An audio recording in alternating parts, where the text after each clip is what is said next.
I got a Sonic game to play for Super Sonic Game Saturday. Remember, this year is the 30th anniversary of the franchise, so each month I'll be playing at least one game in it. Tonight we got Knuckles Chaotix for the 32X. This is the first time I'm going to be pulling the 32X out to play, which is going to be an interesting situation, and we'll have a lot to talk about with the unit as well. Although when you really think about it, anytime I played a Sega Genesis game, the 32X has been there the whole time, because the setup of my Genesis is that I have the 32X, the Genesis, and the Sega CD, so yeah, the nice mushroom that gave us this sort of Sonic game has been there all along. And again, tonight we're going to be playing this game, and it kind of fits with what we did last month with Sonic CD, which was a Sonic game that's on one of the Genesis add-ons. The Sega CD in that case, this case is 32X. But as I said, we're watching just the demo now, and we're going to get playing in just a second after it goes. Because I kind of want to let it play the intro first again. Yeah, right here. So I've shown you they mean serious business with the 32X, which was actually Sega of America's idea initially of getting 32-bit power to Sega, but Sega Japan didn't like that, and they suggested, hey, it should just be an add-on. Sega America made it an add-on, Sega Japan didn't tell them, and then a few months later, Sega Japan said, oh, by the way, we have the Saturn coming, and everyone was confused.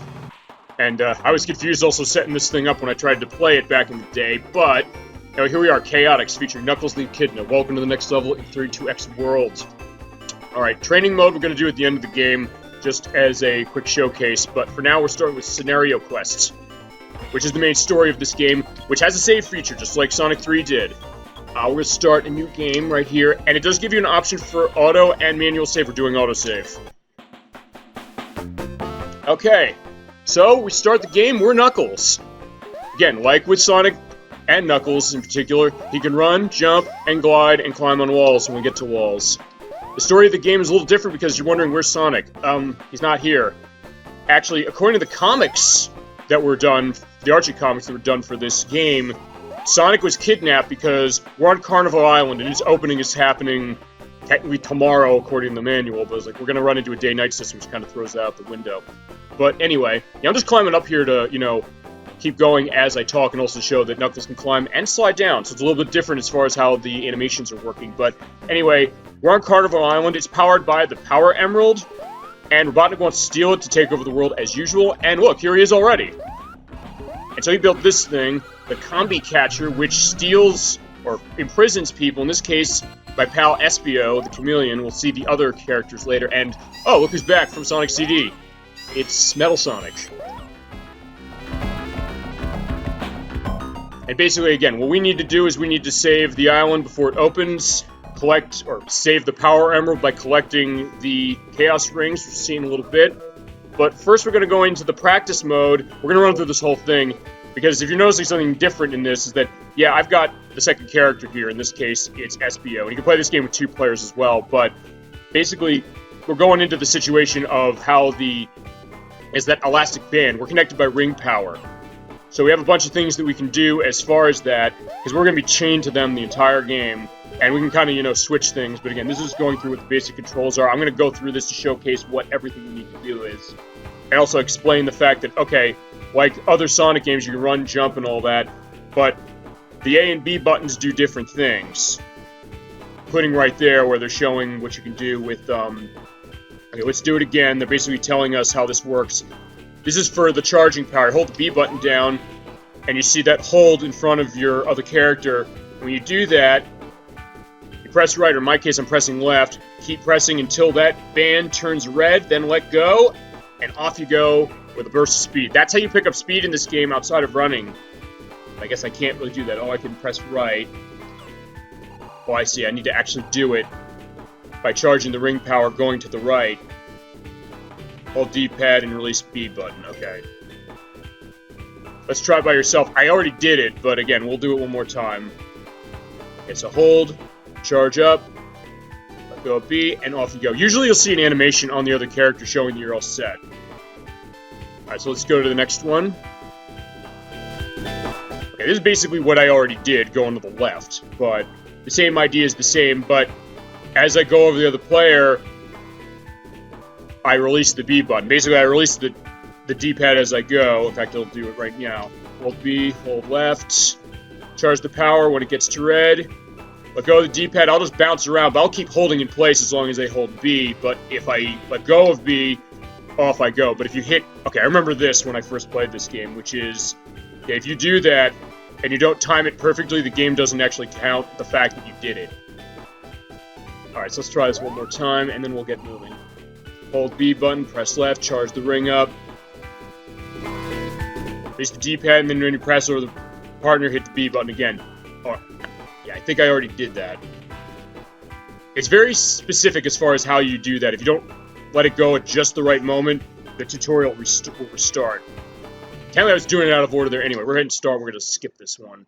You can also go through the entire thing. You don't have to do it, but we're going to show off how this works. Because, again, this elastic band aspect is the whole crux of how this game plays. Including the fact that I can pick my partner up and throw them. We're going to be seeing that happen a lot as I play.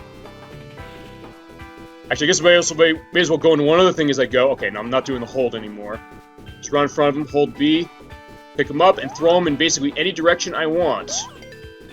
Yeah, I threw him downwards, but same idea applies. Yeah, I was going to say is that you're probably wondering, like, okay, we got Knuckles in this game, but how is there a Sonic connection? Actually, the plan was this was actually going to be the 4th Sonic game after Sonic 3 and Sonic and Knuckles.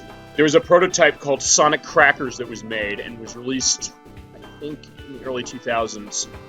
Or was leaked online in the early 2000s, I should say. And it was basically Sonic and Tails connected by the same ring band, but because of the way it played, how awkward it sometimes can be, and we'll see that as I play, they said, okay, we're going to ditch the concept as far as Sonic and Tails here, but we have Knuckles and other characters we're going to have involved. Although, again, as I said, if you're going by the Archie Comics continuity of the story, Sonic and Tails are kidnapped.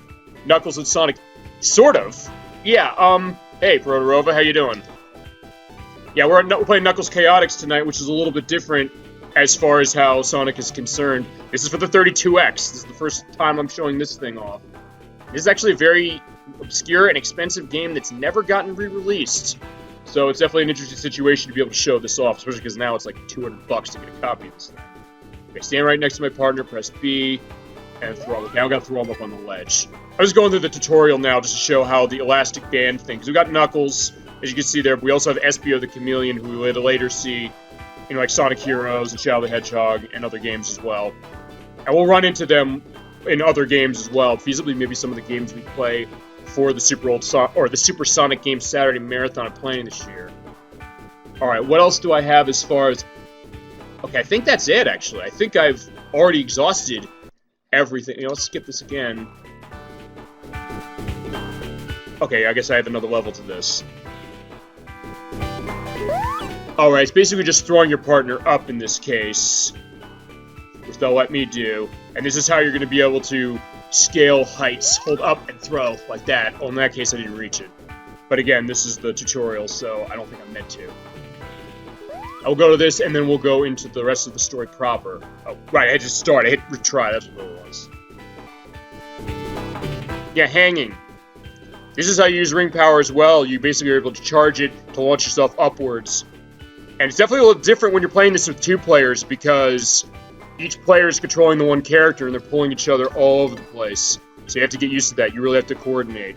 In fact, I would say of all the Sonic games, as far as the 2-player where you really have to coordinate with each other, this is probably... this and Sonic 4 Episode 2 probably are the ones that really are the most specific with that. Alright, but the same thing can happen to my partner, but if you hold B, I can launch him up that way when you run into situations like that. Alright, so I'll try this and then we'll go to the next one. Hold B. Just let him go up. Although it's kind of awkward, as we'll see later, when I'm the one on the bottom, and in this case, Espio's the one on the top. But for, again, at single player and for the demo, we're in good shape. Alright, so we're done. Okay, so here we're starting on Isolated Island, which is the first zone of the game, and we're running around to the tune of a song that I think a lot of fans of Sonic know, which is Door into Summer. Oh, and right, we pick up the new power-up, which is increasing your sprite size. Yeah, the 32X is all about scaling sprites, and clearly they wanted to show that off. So yeah, we have Knuckles as a huge sprite here. This will run out eventually. Down there on the bottom of the screen, you see the little icon, and then when it starts flashing, it'll then go away. It actually is pretty useful when you're doing, when But you take the speed shoes or the invincibility, so you know how long it's going to last. So you won't necessarily be blindsided by anything. Hello, Ectverse, how you doing? Welcome to the second month of Supersonic Games Saturday with Knuckles Chaotix. I'm definitely been looking forward to playing this just for the purpose of showing it off, and because I actually have this game, and it's now a pretty expensive game to come across. Not to mention the fact that I don't think there are a whole lot of people streaming 32X games. Not that there are a whole lot to stream anyway, but yeah, there you go. Yeah, I'm doing pretty good. Definitely having a good time, having a nice, relaxing situation, listening to Door of Summer, the music in this game, or the music in this level anyway, which is some great stuff. Actually, this whole soundtrack is really good. It was one of the first, works from Mariko Nanba, who would go on to do other games for Sega, like Panzer Dragoon Saga and the Rub Rabbits on the DS, but also other Sonic games like Sonic Heroes and Shadow the Hedgehog and Sonic Unleashed and Sonic 06. Which all have really, really good music, as is this one. So this was her first entry into the Sonic series. I think she did some sound work on some other games. But 1995, when this game came out, is where we heard that. And again, it sounds in line with what we knew at the time with Sonic 3 and Sonic and Knuckles, while also kind of having its own spin on things.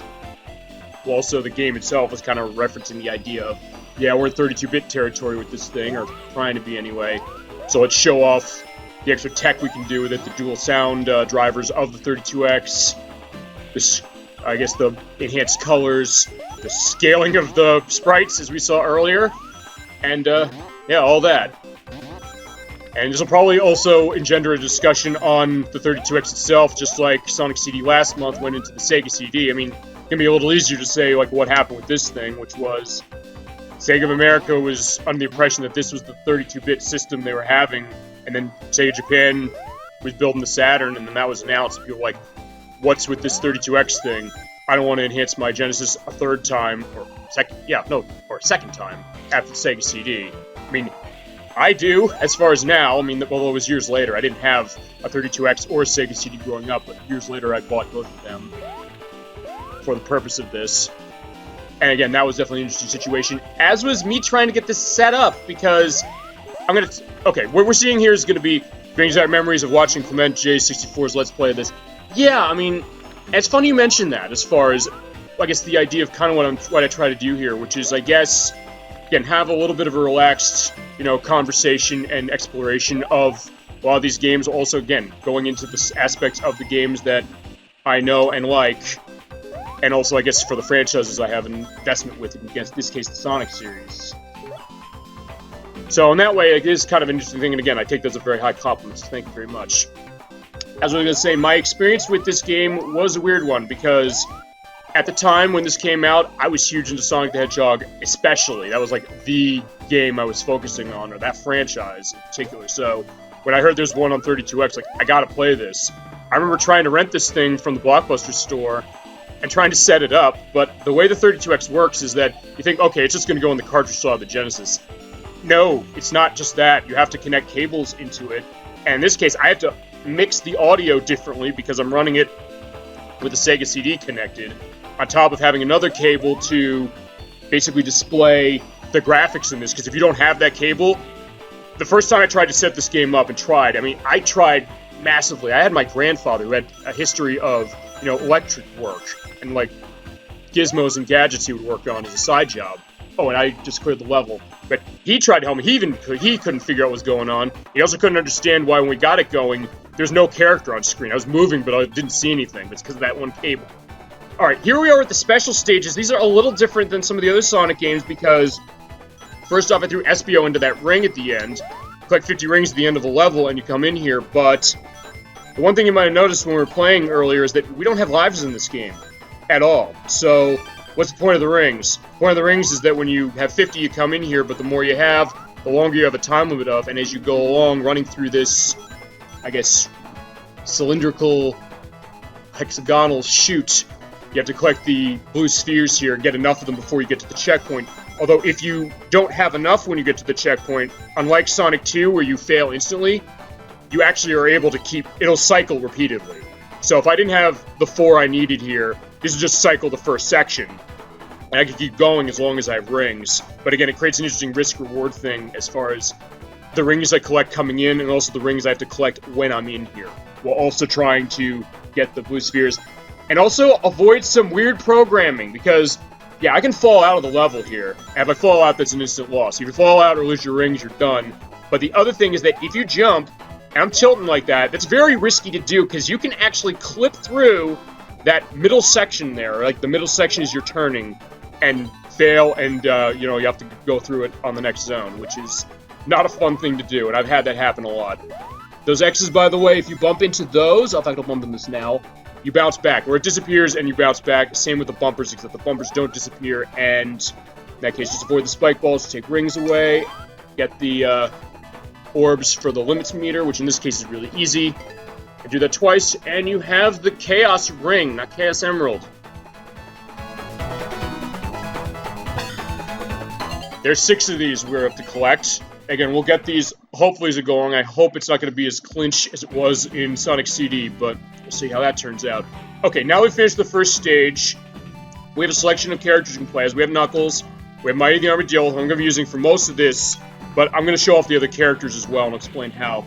Espio, as I mentioned before, we run around with Charmy the Bee and Vector the Crocodile, his history actually goes back a little earlier than any of these guys, because when Sonic was first envisioned, you had, like, Sonic was in a band, and the idea is that Vector was one of the characters. Okay, so I picked Espio for this. Plays a lot like Knuckles does, except he has this, like, spin dash where he just spins in place there. It can get hard. I'll say that. I mean, starting off, they're not too bad. I'm stopping here also because these are the attraction informations on Carnival Island. You run into this, and these are the levels we're going to be running into, which is selected random. We have 5 acts to each of these, so this is going to take a while. Not super long, but we got a game going. But here's the thing. I'm with Espio alone, so we have to come to the combi catcher and grab a character out. And you're under a time limit on this, and the characters keep moving. And when you touch the D-pad, you're just kind of moving like that, unless you get a power-up seed later. You have to time it to hit down to grab one of the characters. In that case, I was lucky, and I got Mighty the Armadillo out. We will show off all of the characters in this, and the way I'm going to do this is, you saw when I first entered, I guess, the walkway here, there's an exit thing, or an exit sign. If you go back to that, you go back to the title screen, and I can load the save up again, because I have autosave going on.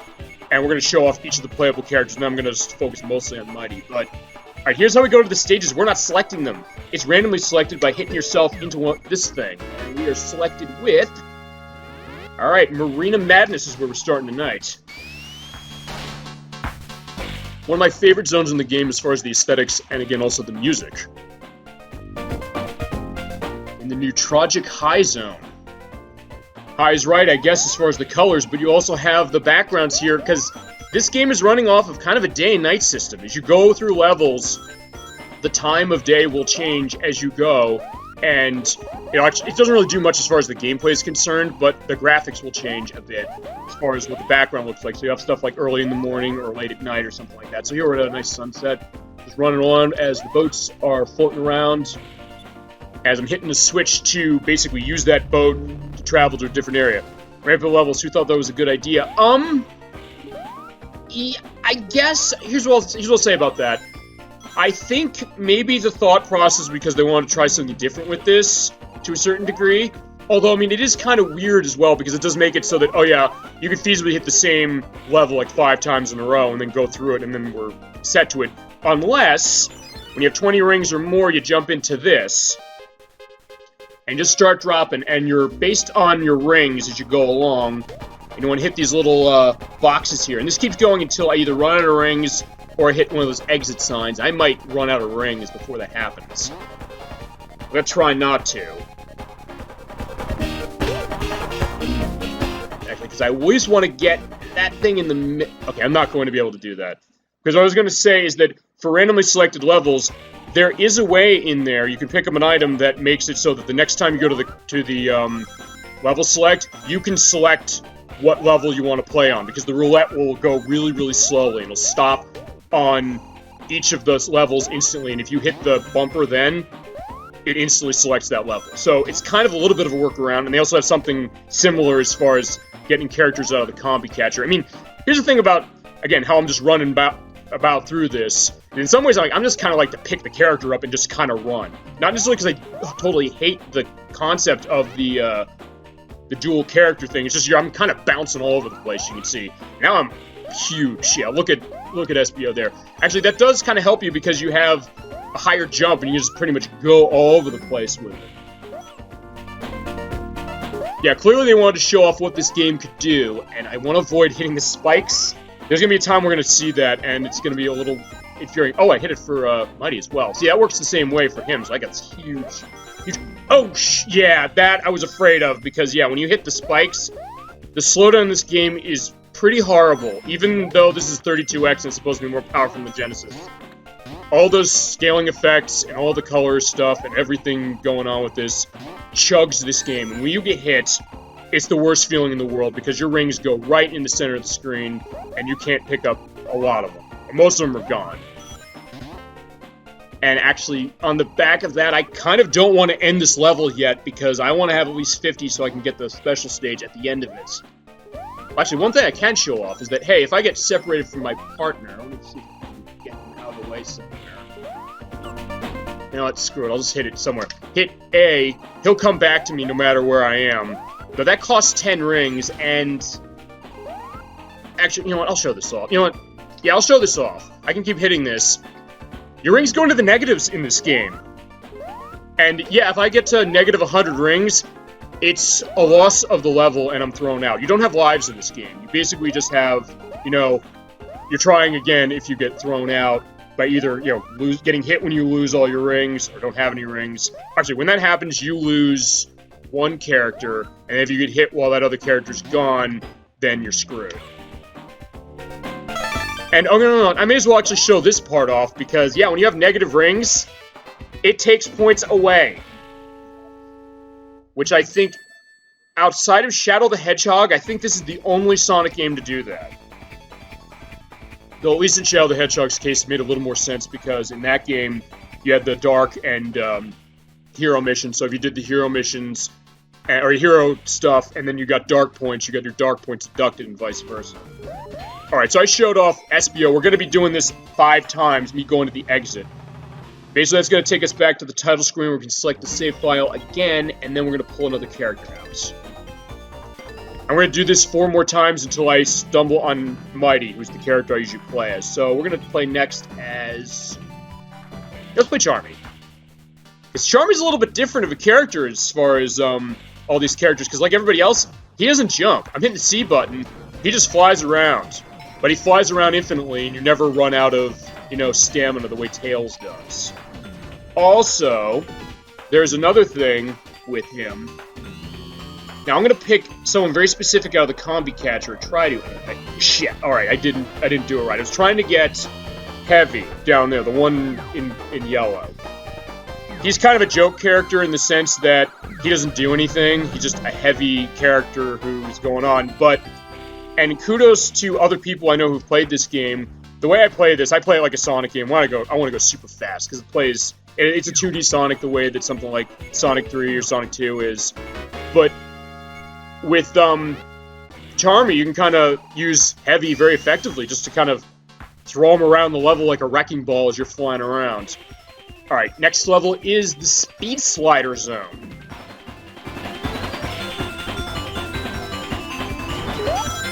Now, this is basically running on a track, and if you remember... Well, actually, if you remember Sonic Mania, these enemies here... Let me see this. Okay, yeah, no, those are the same enemies that are in the Titanic Monarch Zone in that game, and these are the guys from Sonic CD. Again, in this case, they shoot out little electrical orbs. But again, it's like there's a lot of things that this game took, or that Sonic Mania took from this game. We'll see those as we go along, but... As I was saying, with Charmy, usually the idea is you can kind of just fly around and use your character as a wrecking ball to hit things with it. Which is kind of an interesting way to play it, even though it's not the way that I would play it. I mean, in that way, I guess you could say that this is actually probably one of the more open Sonic games of the time, as far as what you can do and how you can play.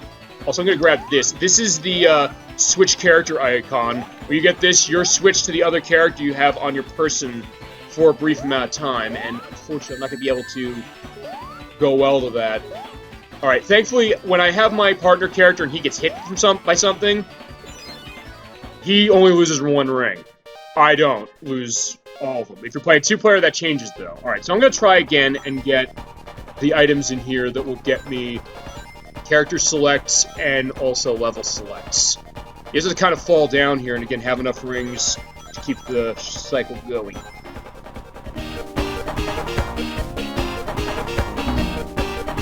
And just don't hit onto the blocks that have, like, chomping teeth on them. Or hit the exits if you don't want to leave. These will bounce you up like a spring, and hopefully not into an exit sign. And some of them will break like that one. Or you can hit the up and down indicators, which will basically speed up or slow down your descent. Alright, so right there in the middle. You usually want to go in the middle of these areas to find. In fact, I can see just barely there. I just missed it. Alright, I was trying to get that S, which was the level select. But unfortunately, I'm not going to be able to get it. But I did get a character switcher, which basically means that whatever character busts that, it'll transform into the character that's on screen, or on the box, for a limited amount of time. In this case, that means I got Knuckles. So, yeah, we're kind of just bouncing all over the place, quite literally. But again, for this game, fitting, because, yeah, look at this. I'm just kind of just all over the place with this. And that way, it's kind of the most out-of-control Sonic game. But in that way, it also makes it a little more unique. And again, you can get some really fast speed in this one, because the way the physics on this work, you kind of start slow, and then you really get fast, in the sense that, yeah, I can never necessarily get this kind of speed in Sonic 3 and Sonic and Knuckles, but again, those games are better, admittingly. It's not that this is a bad game, but they're better because in some ways you're in control more often. Oh, and that's one other item, the blue ring. That's the combined ring, where if you get that and get hit, you only lose one ring when you get hit. And if you get that, you get all your rings back, which is very useful in this game. And again, that would also come back in Sonic Mania. Alright, I shrunk Charmy, which is not going to matter much, because again, I'm flying around, except it's just meaning I fly slower.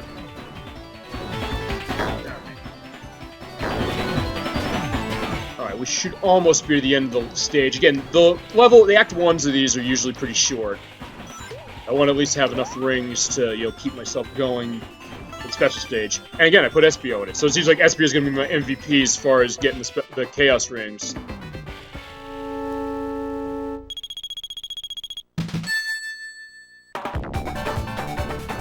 Okay, so here we go. We have 82 rings going in and 6 of these blue spheres to get. I mean, these are admittedly not too hard, it's just that... I'll tell you the hardest thing about these special stages above anything. It's kind of... I guess the way the game is designed, in the sense that, if you bounce into things, you can sometimes bounce off, or again, you'll clip through things in some cases, and it's definitely a nerve-wracking experience to have that happen, especially because you're gonna, lose the special stage. But as far as doing them themselves, again, because you have technically infinite tries as long as you have enough rings for it, you should be fine, usually. But again, it's like, you have to be on your toes, especially in some of the later ones where you run into situations where the road is much more narrow and you don't have as much room to maneuver. And again, because of how the clipping problems of this game work, is sometimes you have to be careful jumping, going on the side, although I love that idea, just being able to have that shifting going on. Or even seeing, like, the edges, the boundaries, popping through, and I'm, like, seeing all through the rest of the level over there. Yeah, also the other thing is that sometimes they're on the ceilings and it's easiest to try and go up to get them, but again, you put yourself at risk when you do that. But again, as you go, you get to enjoy the music, which is really good. Enjoy the kind of, sort of classic Sonic aspect of this game, of which, actually, now that I think about it, I think this was the last, I guess, sort of traditional 2D Sonic-like game on a console until Sonic Mania, actually. Yeah, so this came out the year after Sonic and Knuckles did, or Sonic 3 did. But outside of that, afterwards, it was like either all 3D stuff, or they were mostly not 2D things. Okay, let me rephrase that, because actually that's not true. This is not the last platformer until Sonic Mania, because there was the Sonic 4 games.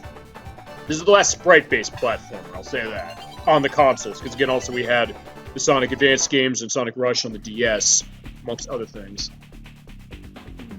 You know what, I do want to show off Heavy at least once, so I'm going to go through one level more with Charmy. Now, when you have two characters, you can pass the combi catcher if you want to, Or you stop here and say, SBO, get out of here. Let me try and get him. Fortunately, again, they shift randomly. Got him, okay.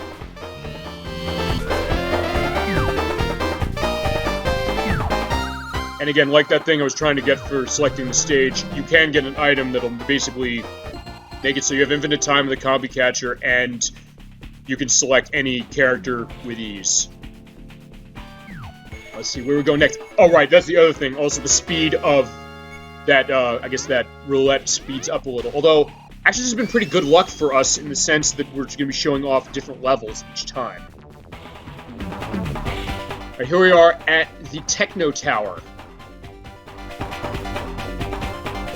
I guess at dawn, it looks like, as far as the backgrounds are concerned. Okay, now, here's why I had Heavy, because the thing about Heavy is he's extremely slow, and if you're going to be trying to do, like, holds with him, yeah, it's not going to be working well, because he's extremely slow, and you can't throw him very far or pick him up very well, but with Charmy, you can kind of just use him as a wrecking ball, because you can fly around all over the place, and whatever he hits, whatever Heavy hits, will be killed instantly. You can also feasibly hold him, but again, when you hold him, you can't jump, like with other characters. You can just run into anything. Yeah, but this stage, the main gimmick of this are these elevators, so again, that'll get us go up the tower a bit more.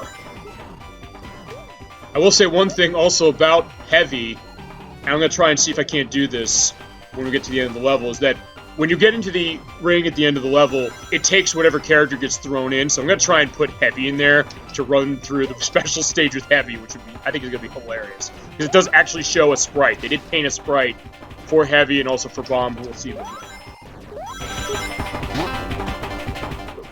Yeah, what's down there? Alright, oh, there we go. Yeah, we're big Charmy now. Or, now, okay, now we're not big. Oh, okay. Oh, actually, no. That's interesting. I actually never had that happen before, where you get the big item, and then you get the small item, but it just normalizes you again. Alright. Also, I can just fly over here and not... Uh-oh. I don't think I'm going to have enough rings. Yeah, because they're screen locked. Unfortunately, I'm not going to have enough. Alright. That being said, we have enough opportunities to get all the Chaos Rings, and there's only 6. So, it's not too worrying. I mean, in that way, I mean, it's not like Sonic Pocket Adventure, where Sonic Pocket Adventure gives you only the exact number of chances to get the Chaos Emeralds, and if you miss on one of them, you have to start the entire game over again. Or you have to reload your save, as it is. Alright, so we're gonna say bye to Charmy now, and we're gonna pick up another character. Again, we're gonna keep doing this a little more, but then we're gonna pick on to Mighty, because he's the character I tend to play with the most. So next on the docket, we showed Knuckles off in the intro stage, we showed SBO. Actually, no, I guess we'll only have to do it one more time. We'll use Vector. Yeah, Vector the Crocodile, who would head the Chaotix Detective Agency in Sonic Heroes. Actually, Sonic Heroes was the next time we saw all of the Chaotix characters except for Mighty, which again wasn't until Sonic Mania where he came back. Alright, so let's see who we're gonna get. You know what? I may as well show off Bomb if I can, just for the purpose of why you don't get Bomb, or if you do get Bomb, yeah, pray to your lord, whoever that might be, because Bomb is not very useful of a character.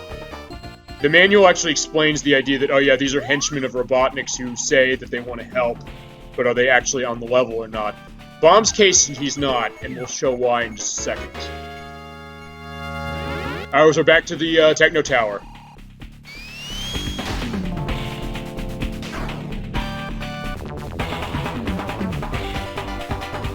Hopefully I can get enough rings to get the Chaos Emeralds this time, or the Chaos Ring. See, I can't get used to that. Like, no, I've played the Sonic game so much, it's the Chaos Emeralds and not the rings. Okay, what Vector brings to the table is... Well, I want him back, so let me call him back. Pay 10 rings for that. What Vector does is he has a dash attack when you hit jump in the air that'll go in any direction you press. And he also can climb walls, although with him you have to hold the C button down in order to climb. Or descend, as it might be. That's basically what he has. As far as Bomb is concerned, all he does is kind of run around. He's light, so you can pick him up, but... Problem with... Well, actually, okay, he's not that light. Okay, no, he's not that light because I'm big now. Or small now, I should say. So that's the reason why. It's like, wait a second. Okay, so when that turns off, I'm going to check that. And shrink. Okay, yeah, it's because I was small. So so changing size does change, you know, your weight as far as, or your ability to carry enemies or power-ups and things. Characters, I should say.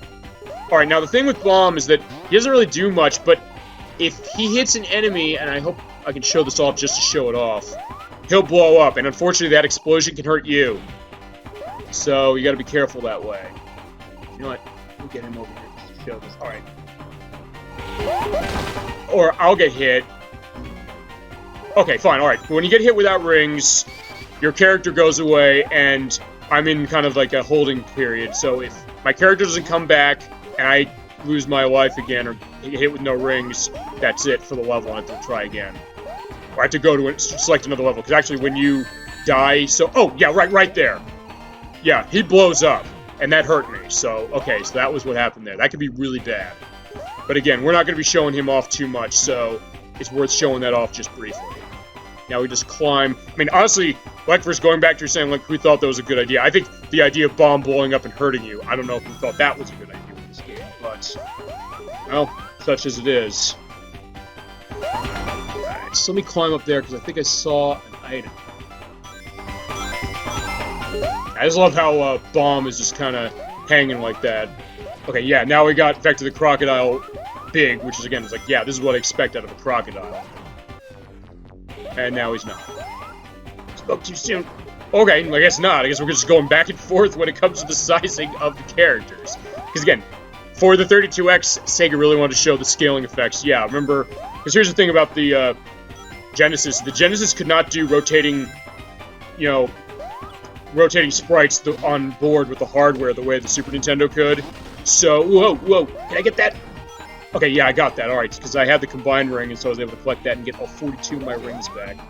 Yeah, you're just kind of bouncing all around the place with this game, as far as that, but, yeah, as I was saying, is that the Super Nintendo was able to do, I guess, rotating sprites. The Genesis couldn't, although there were some games where they basically just built it into the game itself.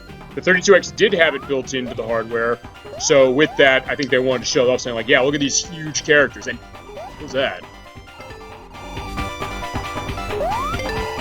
I've never seen this. Okay, so it's a switch that basically either stops, moves this conveyor belt left, or moves it right. I've actually never seen that before. I guess I guess it shrinks the platforms. Okay. Yeah, that's the weird thing about this game, is there are set pieces in the stages, but I honestly, you don't see them that much. I mean, there's some Sonic games people say, like, oh yeah, they reuse aspects of the level design. I mean, when we get to Shadow the Hedgehog, we're going to see that. But with this one, it's like, I don't know if they use them enough in some cases. Like, I've never known that. And I've been playing this game for about, let's see, 15 years now?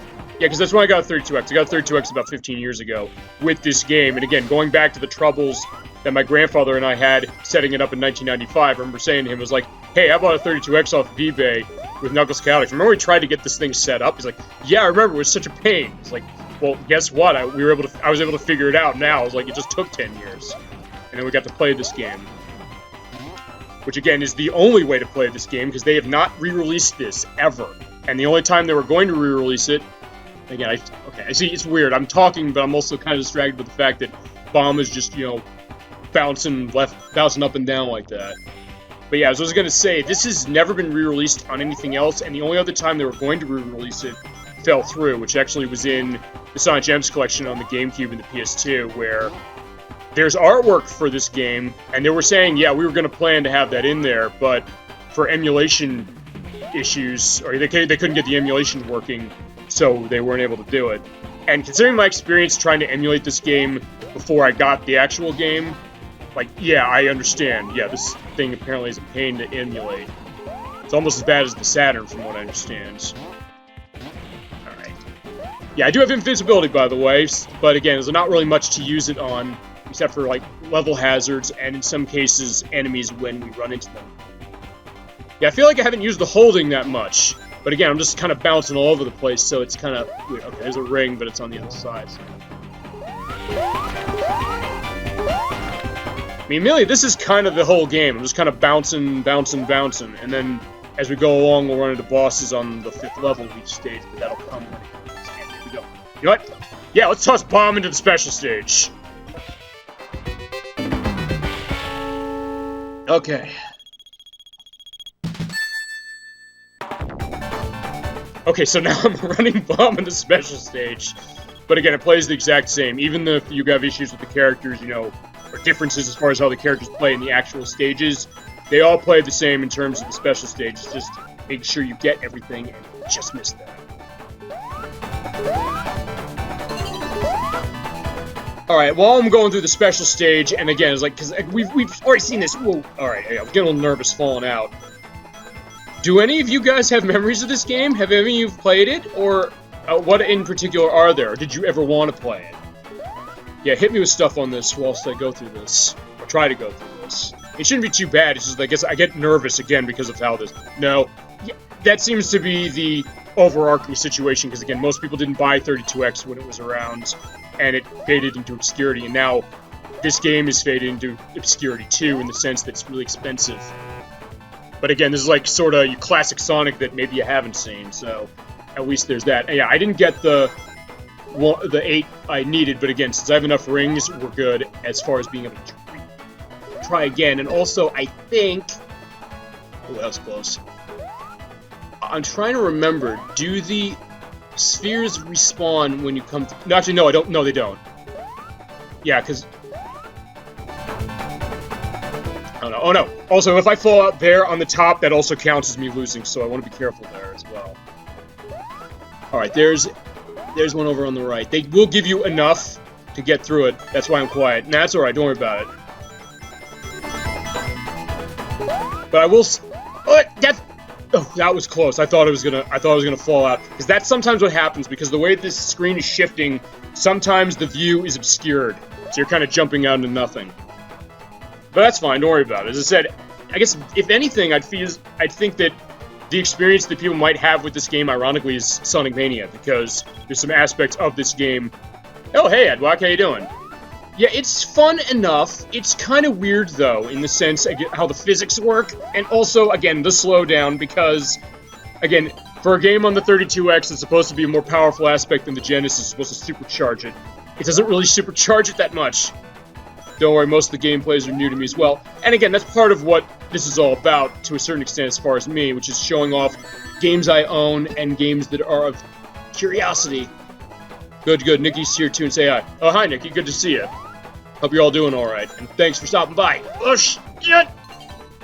Yeah, I get really nervous with some of these special stages. I mean, well, first, you're right in the sense they're not that hard, but again, because of the fact that we run into situations where we're not, you know, I could fall out. Again, if I jump wrong, I'm falling out of this, and I'm running out of rings, too, so that's the other thing. They make me really tense in a way that, for this kind of classic Sonic game, I usually don't feel with some of the other ones. So I may something to talk about. Yeah, and as I said, some of the aspects of this game are in Sonic Mania, and we'll see that actually a little later, and I'll be sure to point them out when they happen. I need one more! Yeah, the depth perception's weird on this, and that's kind of making me nervous. I need one more. Where is the last one? Oh, okay, timeout. Alright, fuck you, Bomb. And, with all due respect, fuck you, Vector, we're leaving.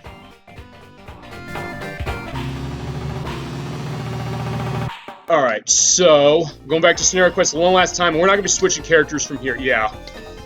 I feel this is going to be like Sonic CD, but I mean, at least with Sonic CD I got at the end. Alright, now we're coming back because I'm pulling out the character I like to play as, and he might look familiar with his sprite. This is Mighty the Armadillo, who first appeared in Sega Sonic the Hedgehog, which is an arcade game that came out in 1993. I actually never played it. But he was in this game, and if you look at his sprite, he looks a lot like Sonic, doesn't he? Well, in fact, let's kind of make this like Sonic and Knuckles. So there we go. We have Sonic, or not Sonic, and Knuckles.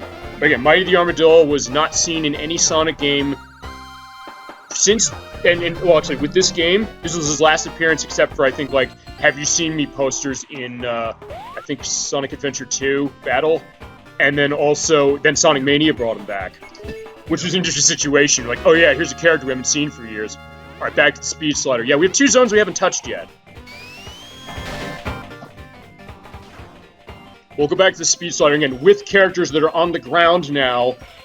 This is going to be a lot easier to show because wasn't he a prototype designed for Sonic? Yeah, to an extent.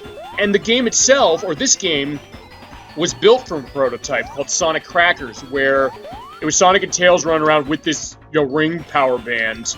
And then with Mighty, the idea was that, alright, he's kind of like Sonic. And you're right, he was one of the characters, I think, initially, before Sonic came around, that their thing was like, oh, he'll be like Sonic, or like a rabbit character. And then actually with Vector was going to be part of, like, the band of Sonic, as it was, like a music band. But yeah, I think Mighty was going to be like Sonic, and again, he was in Sega Sonic the Hedgehog with Sonic, but again, after that in this, well, nothing from him until Mania. But again, he plays a little different in this game than he does in Mania, because you'll notice I'm jumping on the wall here and sit in the C button, and he'll put his feet up like that.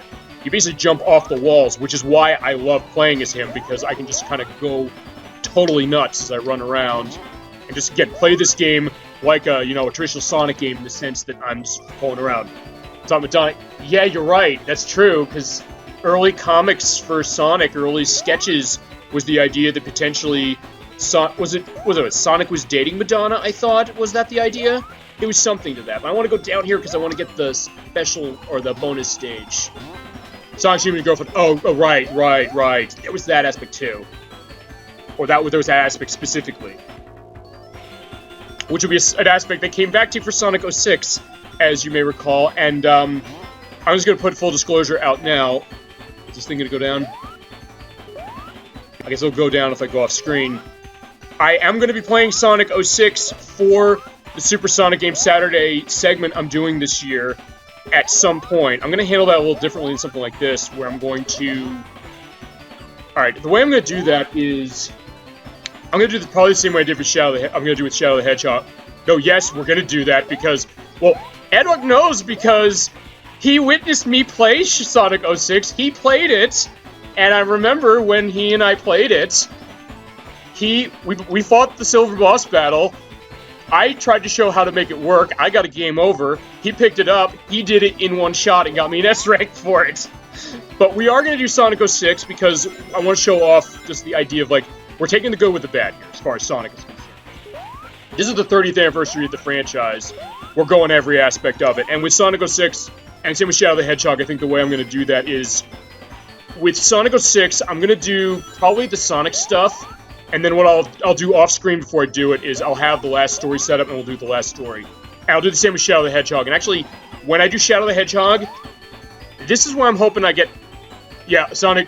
Yeah, almost marries a human princess, and there's aspects of child abuse and, well, I guess, potentially, bestiality aspects, unfortunately, to that. But, yeah, what I'm going to say as far as Shadow the Hedgehog is concerned, that's when I hope we have a bunch of people, because I'm going to do something I probably shouldn't do. It's probably suicide to me. I'm going to let you decide what direction I'm going to go through that game. I'm going to play it myself off-screen first to unlock everything, unlock all the levels so we have last story, so we'll go through it once, with you guys telling me where to go, what missions to do, and then we're going to do last story. Alan Schroeder, Mother Sonic said no to the band, and Madonna, and it's the reason we got the American box art. Ah, okay. I was not aware of that. So, basically the idea of that was that there was certain ideas that they had with Sonic that didn't go, again, until Sonic 06. And, again, I'll get to this when we get into Sonic 06, but I'll say that I don't necessarily think that what Sonic 06 was trying to do, even in terms of its story, were necessarily doomed from the start, but again, the way they executed it was way off and just didn't work, and we'll get into that when we get into that. But with this, I'm in a better position now because I got that S, and I just missed the hook. Watch the gaming historian video. Yeah, I definitely have to do that. That's one of those I haven't seen. Okay, I got thrown out before I got the claw, but again, it's fine because I'm not switching characters. Oh, Jesus Christ, Knuckles, wait, what are you doing? Okay, we're not changing characters at all through the rest of this. I'm gonna be Mighty and Knuckles the rest of the game. Which again is fitting, because Knuckles Chaotix, and also because, like, yeah, I'm running like crazy for this. But, yeah, I mean, I'll have to definitely take a look at that one. Oh, now I got Big Knuckles. You definitely see, again, all the weird sprite stuff going on with this game. But again, with Speed Slider also, even though there's not much going on as far as the level design, like a lot of the Sonic levels that people tend to love, it's kind of like a flat track, so you can kind of just run like crazy. And also because of the way the acceleration in this game works, it's also a bit different. In fact, let me show that off for a second. Or just fly over there into the, yeah, that's the other thing. This is definitely like a fast, cheap, and out-of-control game in the sense of how I'm playing and how you get to play it. I at least want to get the claw to showcase what it does. But there are a lot of exit signs you gotta worry about. Okay, so, yeah, I think it calmed down a little bit. It's like, but again, like, you're flying all over the place in this game, so it takes a lot of skill to be able to, you know, control this game effectively, especially if you're playing with a second player. And to be fair, I have played this game with other people, and we were able to control this game no problem because we're kind of simpatico as far as how the movement and everything works, so kudos there. Okay, so I got that hook, or that claw. Again, both of these items I got. The S and the claw are going to stay on screen with me until I finish the level. And what they'll do is when I go back to the entrance of the island, I can use the S to select a level, and I'll select one of the ones we haven't done yet with it. And the hook lets you select any character for the combi catcher that you want. So in this case, it's fine to hit the exit. And I have 114 rings, so I'm in a good position for the special stage, which is right up there, actually, or at the end of the level. I just briefly saw the signpost. Whoop. Yeah, we're not putting Knuckles into the special stage. I'm going.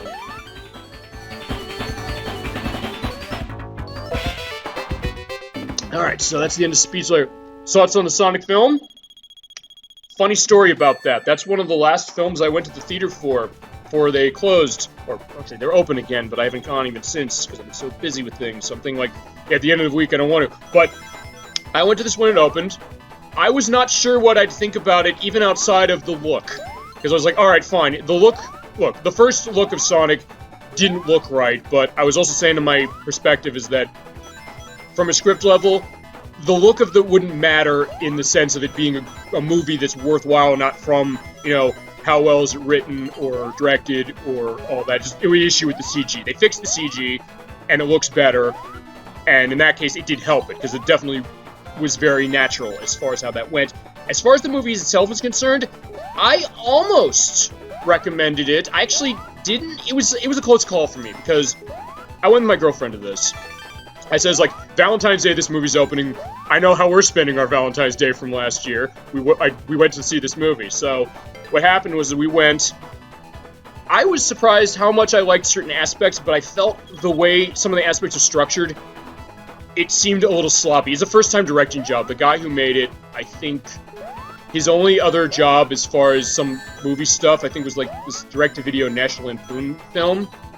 And there was a bit of weird aspects with how it's constructed, or even like some of the flow to it, because you had sequences where it's like, oh yeah, I know my rings are in San Francisco, but we never find out like how he found that out.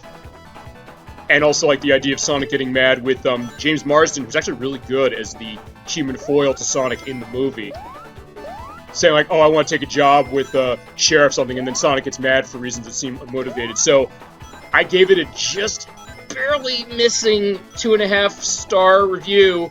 But it's also something that I still said at the time, is that I feel a lot of affection for it, and if you are curious about it, it's better than you might expect. It's way better than I thought it was going to be, fearing, again, the look, but also not sure, like, are the people who made this, you know, tested to be able to do this?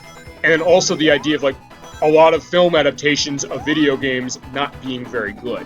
So by that standard, it's actually pretty decent. And also, I'll say a funny thing about this, is that the week after this came out, there's a film adaptation of Call of the Wild that released, which is from the director of How to Train Your Dragon. I gave it a very mild recommendation, despite the fact that CG is an insane distraction that looks totally fake and takes you out. Yet, weirdly enough, even though I like that movie technically more than Sonic, I also don't remember it as well now as I remember Sonic. So in some ways, weirdly enough, maybe my opinion with Sonic's film improved. So point is, I guess, this long-winded perspective is that I would probably recommend the Sonic movie, particularly as far as on video, and also to get ready for the sequel, which they just announced, Sonic the Hedgehog 2, which is going to be a curious situation. And also, another thing just to jump into, I think Ben Schwartz, who voiced Sonic, did a very good job. And apparently he's not going to be voicing Sonic in the games either now, from what I've gathered. Because remember, Roger Craig Smith is not voicing Sonic anymore. In fact, a lot of people voiced in the Sonic games are not voicing him anymore. Alright, quickly, before I go back into that tangent, when you have the hook here, you can basically just go left and right on this. None of the characters will go out of place, and you press down on whoever you want. So we're pulling Knuckles back. Was better Detective Pikachu? No. In fact, that was the other reason. If I hadn't seen Detective Pikachu, I would have probably recommended Sonic. Just barely. But Detective Pikachu, I think, is a little better, but they're kind of in the same vein as far as the style of them, and also what works. And I will say also, Detective Pikachu has probably... There are better laughs in Detective Pikachu. The scene in Detective Pikachu with Mr. Mime, I'm not going to give it away if you haven't seen it. I laughed so hard at that. It is terrific. And I think the movie is better constructed, and it kind of works better as a mystery. Alright, so with the select thing, you're seeing that the roulette is going unbelievably slowly, so I can select wherever I want to go. So, we've seen Marina Madness, which is the boats. That's Botanic Base, I think we're going to go there. Then there's also Amazing Arena. Video games don't make a good basis for a movie. You know, it depends. I think, here's the thing about this. I'm a believer in difference of mediums. And what I mean by that is, you know, I guess what works in a video game won't necessarily work in a movie, and what works in a movie won't necessarily work in a video game either. And I'll tell you the movie that really made me realize this, and talk about bad video game movies that we might not expect. The film based on Ratchet & Clank, which, interesting case, was directed by someone who had a background in games. It was Kevin Monroe, who made a game called Freaky Flyers for the PS2, GameCube, and Xbox. And then he directed the TMNT film for 2007, which actually I quite like. And I went to see Ratchet & Clank in theaters. It actually opened the week before Avengers Infinity War, I believe it was. It was 2016, so it opened that one. And I remember looking at it, I was like, it has the feel of the games down perfectly as far as, you know, the style of what we got. The idea of, like, this kind of, you know, funny thing. But it really was a slog, and it's one of those, they know the words but not the music situation, where it really felt off. I mean, I guess as far as not much to work from, because here's the weird thing, because, I mean, I think in some ways there might be stuff to tell in stories. Actually, that was kind of the strengths of Sonic, in the sense that, alright, they took liberties with Sonic, because the setup of Sonic, again, I'm not going to be going into spoilers if you haven't seen the picture, but I'll explain the plot, which is that Sonic comes from an alternate dimension, and he's sent off by this owl creature who's kind of, you know, taught him the ropes.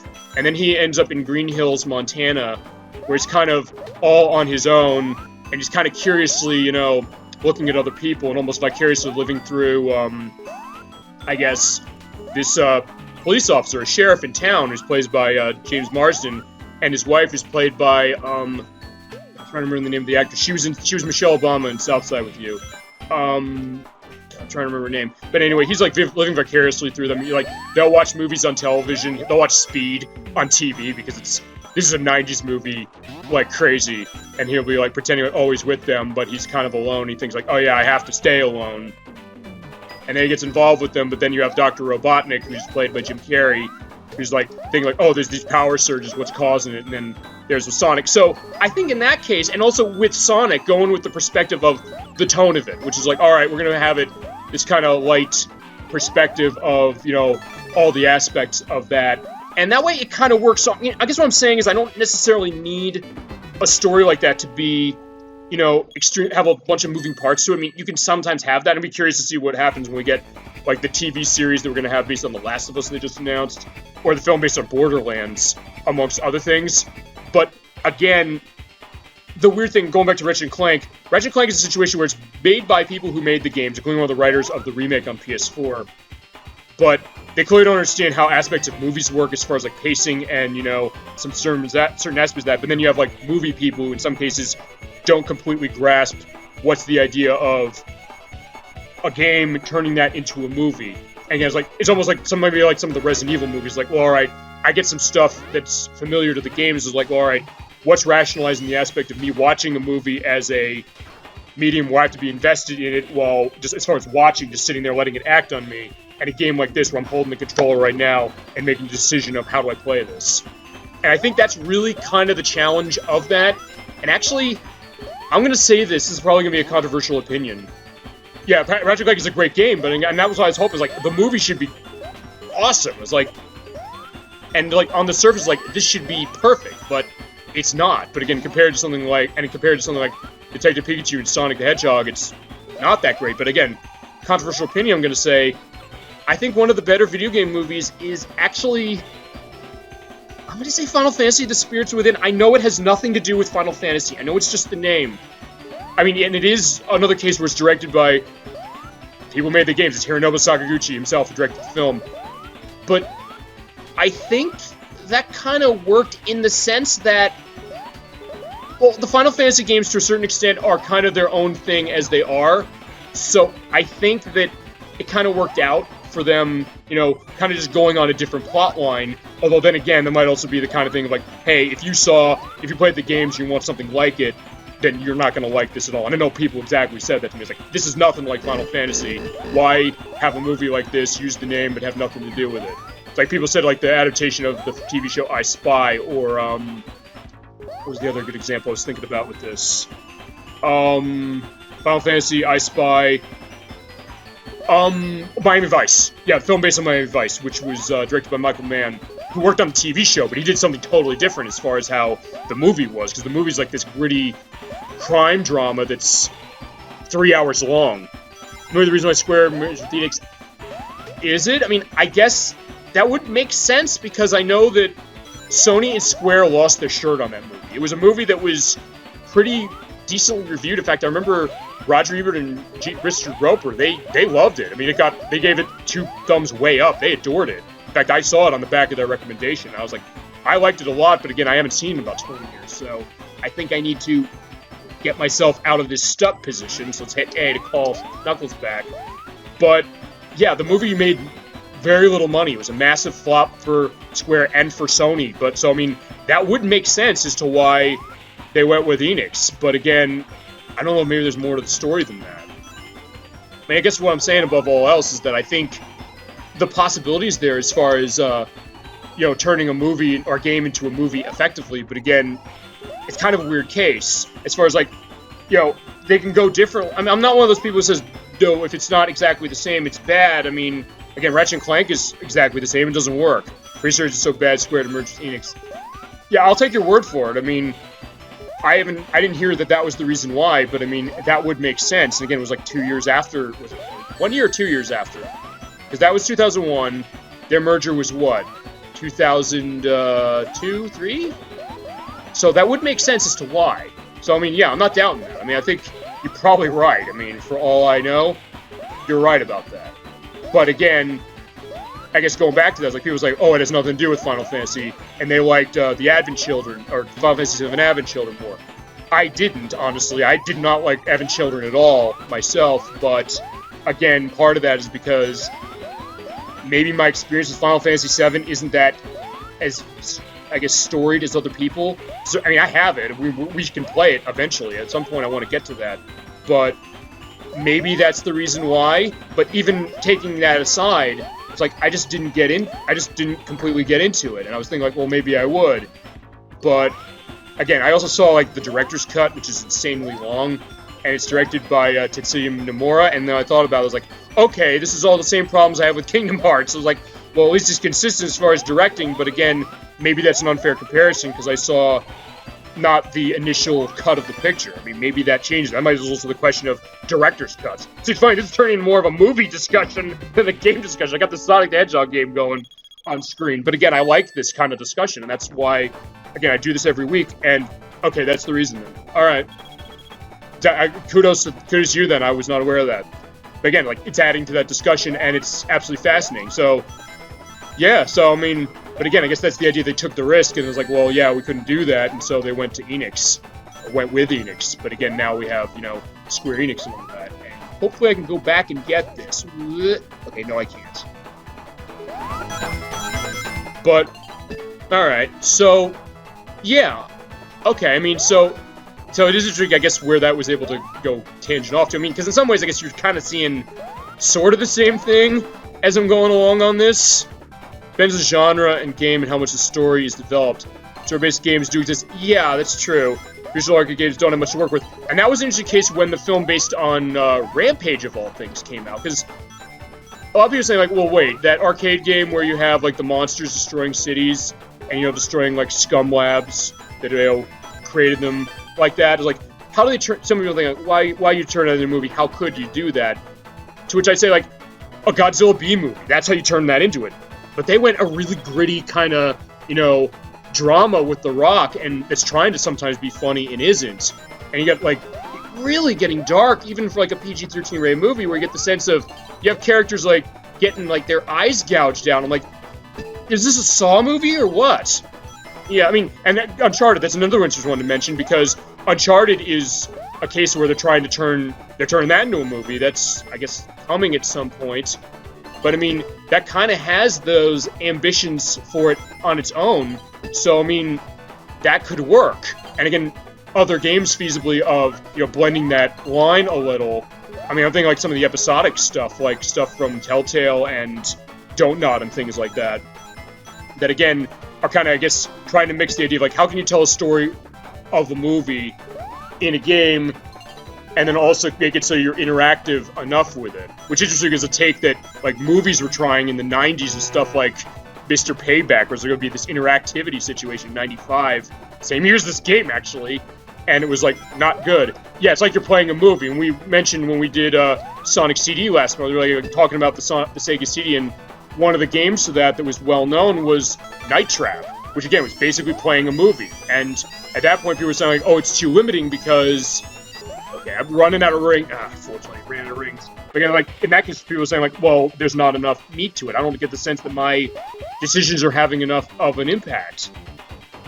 And then we got games like, the Telltale stuff, like, or Night Trap, on Switch, which is where I have it as well. But actually, there is a, limited run release coming. They're actually printing a 32X CD version.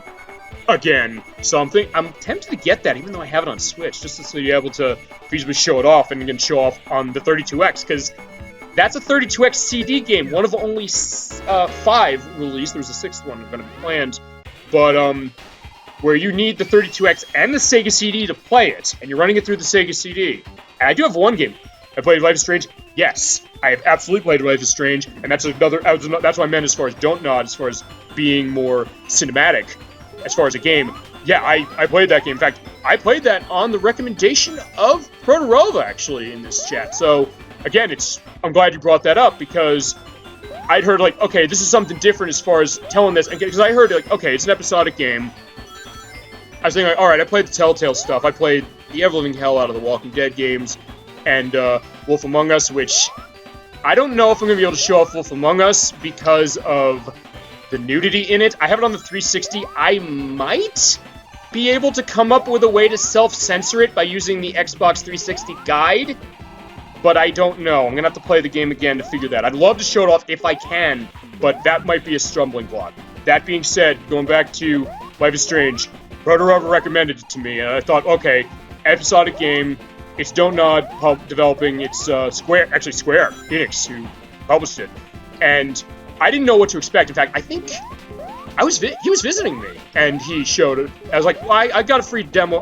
They gave me the free first episode away as a freebie on 360 and Xbox One. I was like, let's play this. Like, since you're here, you're the expert on this game. Let's experience this. I got really into it. I was kind of amazed by the scope of the story it was telling, I guess the reach of how it was telling, and also the idea that, again, me having an impact on a story in a way that doesn't... I mean, I guess in some ways you're going to have that illusion of choice to a certain degree, but with this one, I got the sense that I can kind of control where this game goes, and with a lot of these games, I'm always fascinated with the idea of what are other people doing with it, which is why I love, like, the leaderboards and stuff like that, where it's like, you and 50% of players decided to do this. So in that way, I kind of like that. And again, also the other thing is about... It's also a game where, if you haven't played Life is Strange, just to put it out there, it's an extremely heavy and disturbing and dark game as far as some of the aspects. It's something that I know has hit very strongly to home to people, which is a good thing when you think about it, in that it has a ring of truth to it, but it's also something that it's extremely heavy, and it is something that it can be very harrowing to go through, in the same way that some of the Walking Dead games can be, the Telltale ones in particular. But I just really loved how it's telling its story, and also the idea of I'm sitting there making a choice, and I'm kind of trying to think about what I want to do, and unlike the Telltale games where you're on a time limit, I'm not on a time limit. In fact, even to the point where, for some of them, you actually have to kind of have knowledge about things that you wouldn't expect the game to ask you to have knowledge about. In fact, as one example, I remember there's one point in Life is Strange in particular, the main series, or the first series at least, where you have to basically talk down someone out of a situation, and they list Bible passages, and I don't remember, I'm a bad Catholic, I guess, because I don't remember all of my, off of just like John 3:16 or Matthew 2:18 off the top of my head, and they only list those on the screen of the selection, and I picked the wrong one, and it was worth, or Heavy Rain, that's another good one as well. But Heavy Rain's another situation, actually, like Life is Strange, they're kind of good comparisons to each other, especially when I'm going up this elevator where I can't move, and this is actually really slow. I don't remember this being this slow.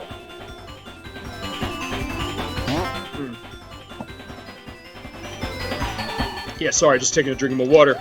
But, yeah, Heavy Rain is another one, and, I mean, that's the other thing, I guess, to go to that is, like, a lot of people make fun of David Cage, the guy from Quantic Dream who made Heavy Rain and Beyond, and, Detroit Become Human is supposed to be really, really good.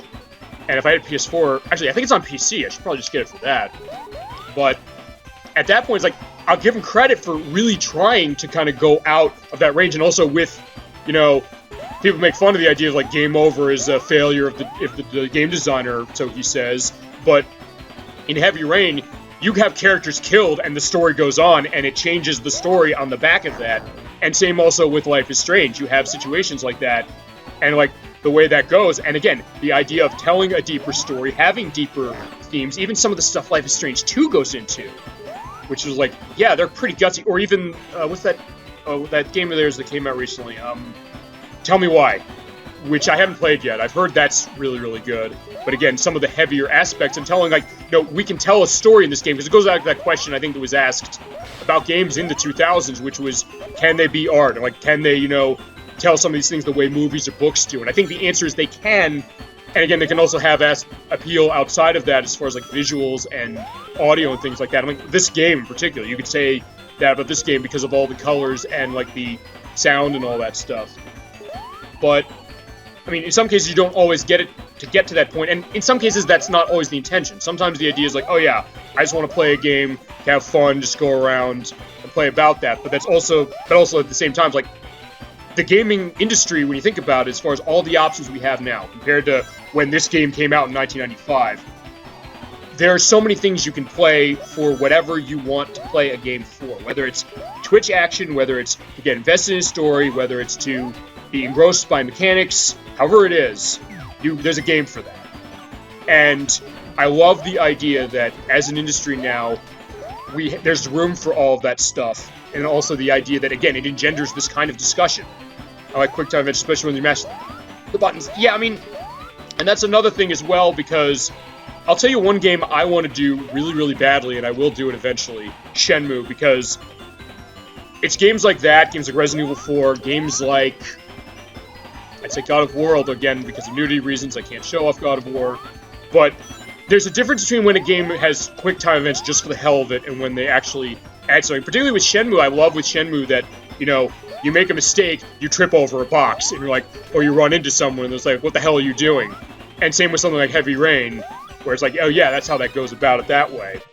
But again, it's like, sometimes you play something like Spider-Man 3, where it's like, oh, they just put in quick-time events, like, oh, I make one mistake, I just have to repeat this again, just to elongate the game, so in that case, it can be a problem. And again, when you're talking about quick-time events, I mean, a lot of, like, the FMV games, again, which is like, we're trying to be movies, like on Sega CD, we're kind of taking that route. Stuff like Mad Dog McCree, stuff like Ground Zero Texas, stuff like a game I want to buy and I want to show off, which is Road Avenger, which does that exactly. But I hear that game is awesome. I definitely want to try and track that down at some point. But again, you're right. There's a difference between like feeling like, am I really connected to that? I mean, something like Spider-Man 3, we're just doing a quick button because it's saying do a button press now. No, I'm not feeling invested. But something like Shenmue or Heavy Rain or Resident Evil 4, where I'm like, yeah, I have to pay attention like during cutscenes or something to avoid, you know, getting myself killed or something. Yeah, I love that. And I think that's a great thing. I mean, even I remember when I played Resident Evil 4 for the first time, you get to the Wesker battle, and you have to fight the whole thing in a QTE. I'm like, wait, what? I was kind of taken aback.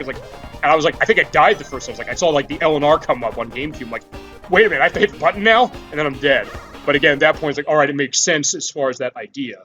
But again, kind of keeping you, I guess, on your toes. And again, also, in that way, mixing the idea of like cinematic as opposed to, you know, sitting watching a cutscene, but then also sitting watching a cutscene, and then, oh, wait a minute, something comes up, but it's pertinent to what's happening.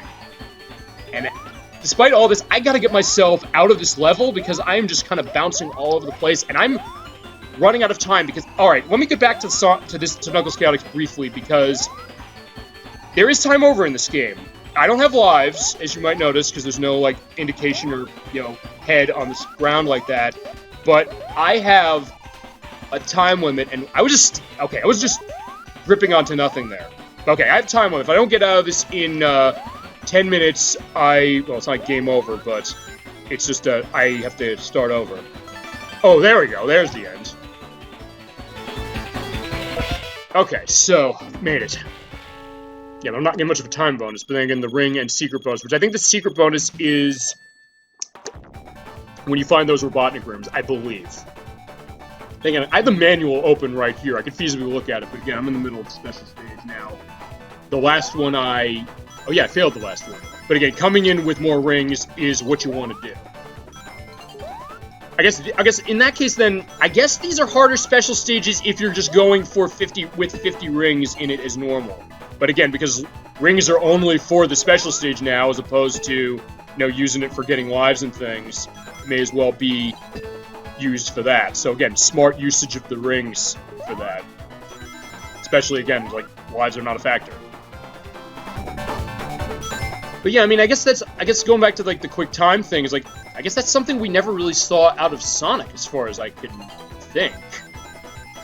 Unless, chat, you want to correct me. Again, feel free to correct me. I don't remember off the top of my head if there's a Sonic game that does that. There might be. Again, I guess we're being loose with the language of Sonic, because, like, Sonic's not here. Again, we're running off, I guess in my case, we're running off the Archie comic logic, where Sonic got locked up with everybody else, and, like, yeah, it's up to Knuckles to save Carnival Island. But yeah, it's like, if there's another Sonic game that does that, I guess... Oh wait, no, there is. There is. Okay, now I remember. Sonic Unleashed. Sonic Unleashed does that. And I remember with Sonic Unleashed is a situation when that game first came out and I brought it to play and show people. The QuickTime event is quite literally the doorbell ringing, and Phil would see like ding ding is like, well, somebody go get the door. It's like, yeah, I know. That's so that was another one. And again, in that case, that's also a situation with how the QuickTime events work with, hey, you have to use that for the purpose of the combat, because the combat is ripping off God of War. In fact, I guess when I show off Sonic Unleashed, that'll be as close as I'm getting to God of War, as far as literally being pretty much the same as that game, except without the blood, without the nudity. Well, okay, it has technically a descriptor of blood on the box, but it's like, I don't know where the blood is in Sonic Unleashed. Sonic the Black Knight.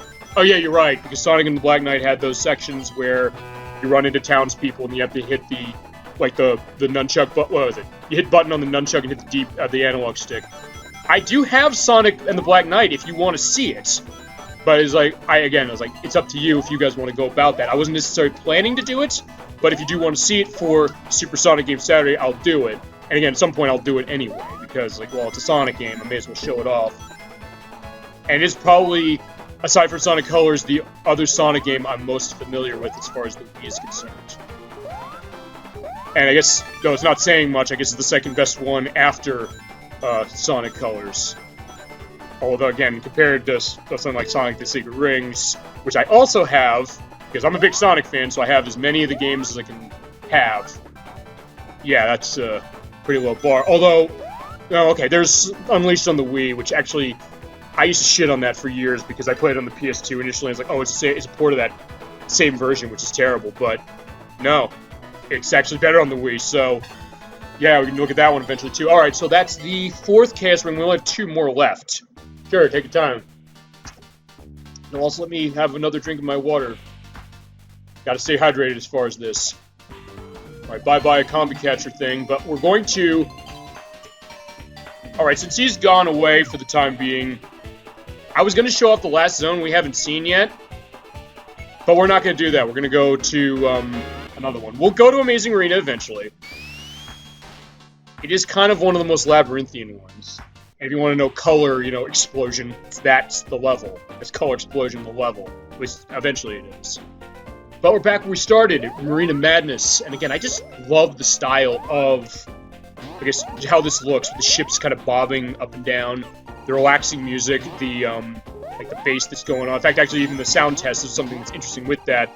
They actually show, like, all the, Genesis FM, you know, instruments playing all the parts of the song, which is really nice.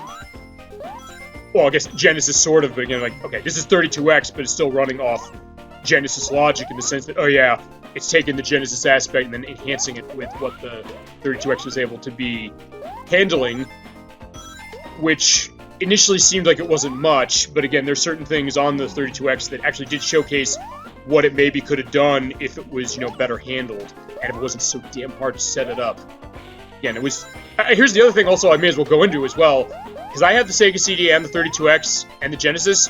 3 power adapters. I have 3 of those clonking power adapters plugged into a power strip on the side of my television in order to play this, which back in the day apparently was known to cause brownouts. So it's not necessarily the most environmentally friendly thing. It was like, yeah, if I'm going to be playing 32X or Genesis, I need all 3 of those.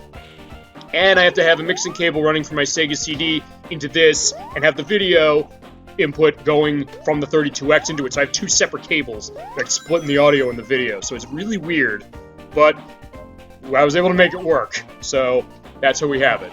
And again, that'll be that way whenever I play anything else on this system, or when I do Sega CD, which I'm going to be coming back to that actually in 2 weeks with Pitfall: The Mind Adventure. Proto Rover recommended that. I wanted to see it, and we're playing the Sega CD release, which is not the one most people are familiar with, but it is one of the best versions that you can affordably buy.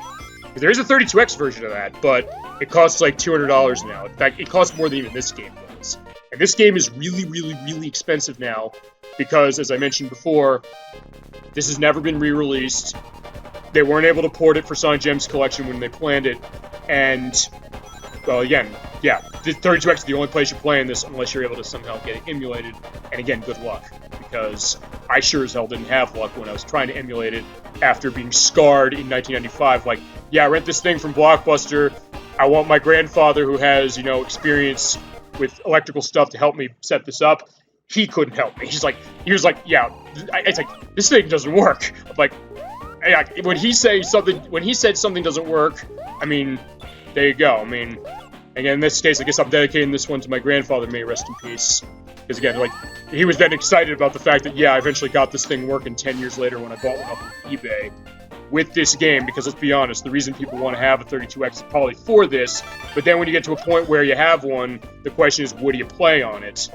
And I guess, chat, tell me if you have any 32X experience or anything you like on it. I mean, in my case, well, I own about a sixth of the library, because there's only 30 games on this thing about, of which I'd say this one, and then there's Virtua Racing, which is terrific, Virtua Fighter, which is better on this than it was on the Saturn, surprisingly.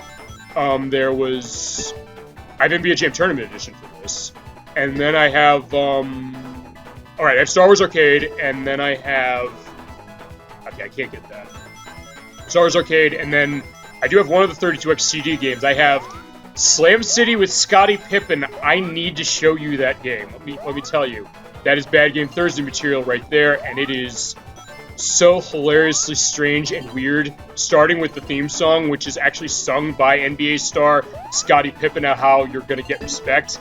And I actually have it on my iPod because the CD is Redbook audio based, so you can rip any track from a Sega CD game, put it, or a 32X CD game as it is with this one, and put it on your music device.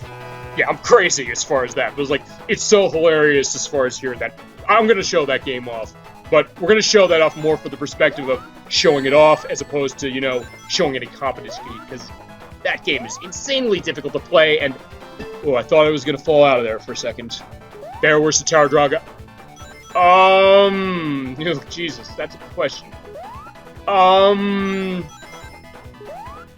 I'll say there's a Tower Draga, at least you can kind of understand how to play it to a certain extent. I have the instruction manual for that game. I don't know how to play it because the idea it's a basketball game where it's a one-on-one hoop situation. It's played all with full motion video. And you have like each disc, it's a 4-disc game, by the way. And each character has their own disc you put in to play against them. You need to get 1,000,000 respect points in order to one-on-one with Scottie Pippen, who, as the box says, this ain't no cartoon game. This is not some imitation of Scottie Pippen. This is the real deal.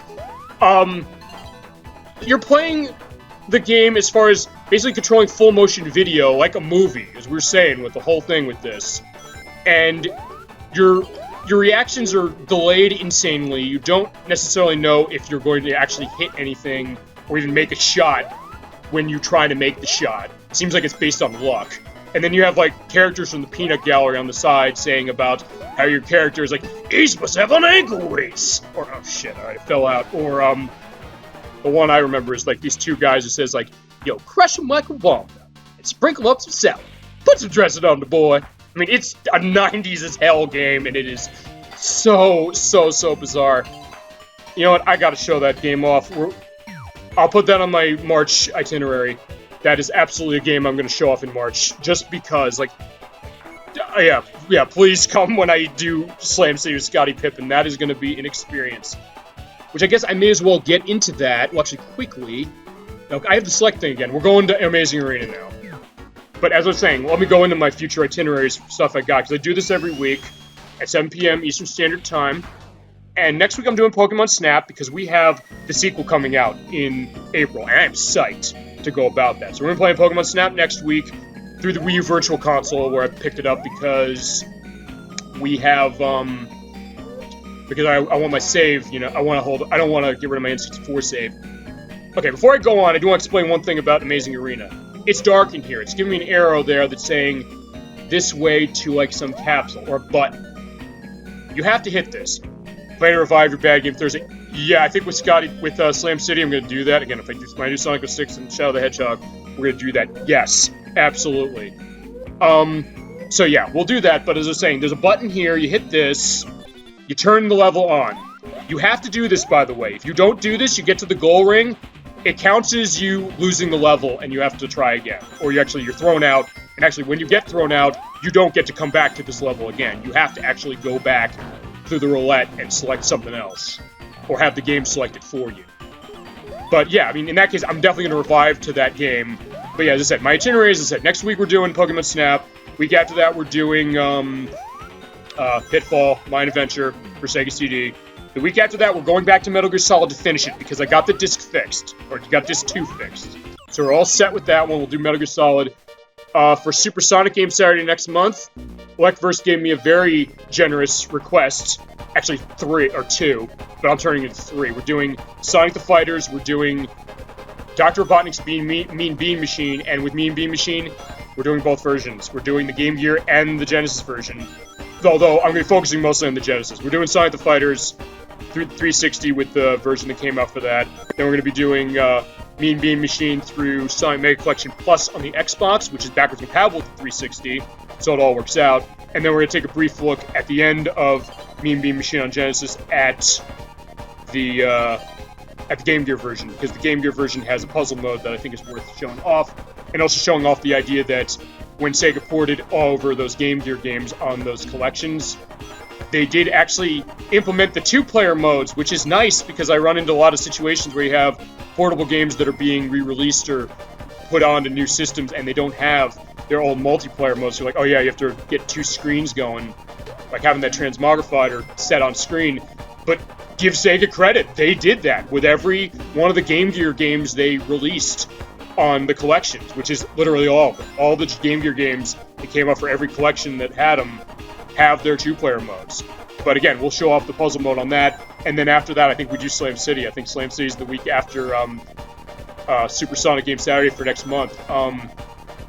yeah, that's gonna be fun. Again, that's gonna be one of those situations where it's more about showing that game off and not about making progress. Because I don't think I'm gonna be able to make progress. One thing I will do is I will have the instruction manual on standby for this game because you need it. And here's the thing about this game. Actually, why I own that game. Let me get in that story as well.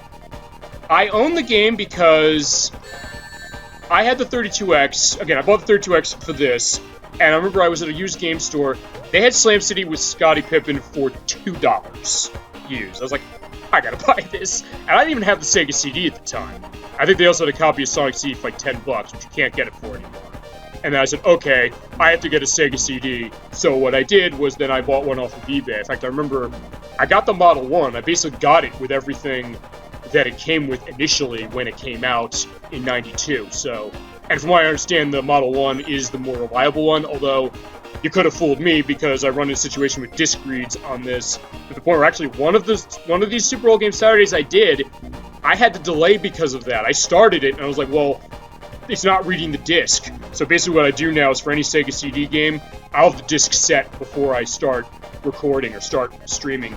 So we're not going to run into that problem anymore. That was for Mickey Mania, by the way, that I did that. But for everything else, it's like, when I do that with Pitfall, I'm going to be setting the CD up way before and just keeping it running before I turn the stream on. Just to make sure I don't run into a situation where, like, oh yeah, I have to try and get this thing running. Or like I had last week with Metal Gear Solid, although in Metal Gear Solid's case, that was a situation where I've owned it for 17 years. I've never beaten it. Thanks to Protorova, he recommended me play it. I'm like, we're beating this game. I'm beating this game. Like versus a huge fan of this game. He's like, my eyes and ears on this. They've been great with this. So in that case, like we finished disc 1 last week. I put the disc in for disc 2 to just at least continue for that. It's not recognizing disc 2. I was in something of a panic while also saying like, all right, we're gonna actually kind of clean this disc, get my isopropyl alcohol out to try and clean this thing. And I said, if this doesn't work, we're stopping for the night, and then I'll pull my disc doctor out to fix it, which I did, and I was able to fix it no problem. Just give it a nice buffing, and it works fresh as new. I put it in. Actually, I had to replay a good amount of that, a little bit of that game, because actually I had to do the Sniper Wolf fight again. So I did that again, and actually I found a couple items that I didn't find when we streamed it last week. So I'll have those when we play it. Again, we'll be beginning of next month. And then, as I said, now it works. Disc 2 loaded, no problem. First I thought like, oh, is it happening weird with the fact, because I'm running it through the PS2. So is it something like, oh, I need to have a PS1 or PS3 for that, but apparently not, it was just my disc. So, yeah. But there's a Sonic game going on here, so I guess I better go back to that. And again, I guess going back to my future stuff as far as some of the things I want to do, if you guys have any requests of anything you want to see me play or anything you really like that you want to have the discussion on, come here every Saturday at 7 p.m. to see, let me know. I'll either try and see if I have it. I got a lot, so we got a lot of options, or I'll try to track it down and see if we can't play it. Because in a lot of ways, that's the other thing I like about this, and this is the idea of what this whole excursion of mine is about, which has been pretty much have a bit of fun with friends as far as video games, and being able to showcase off things. Particularly when I'm not seeing a whole lot of people. Katamari Damacy. Okay, here's the thing. Okay, yeah, okay, I'll do Katamari Damacy. The thing about Katamari Damacy is actually I have to buy it again. Pippin with NBA Jam. Yeah, and I do have NBA Jam on 32X. I'll have to see how I can work that if, like, when I turn the system off, if it has a problem with the recognition of that.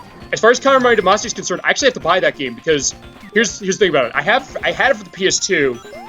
I remember I gave it to one of my cousins to borrow. He never gave it back. Although, to be fair now, there is Reroll that came out for Switch, and I think they also brought it out on Xbox One as well, and PS4. So, yeah, I've been looking for an excuse to buy that game again because We Love Katamari on the what is it on? On PS2. So, yeah, I could show that one off, but again, the original, I think we probably want to start there.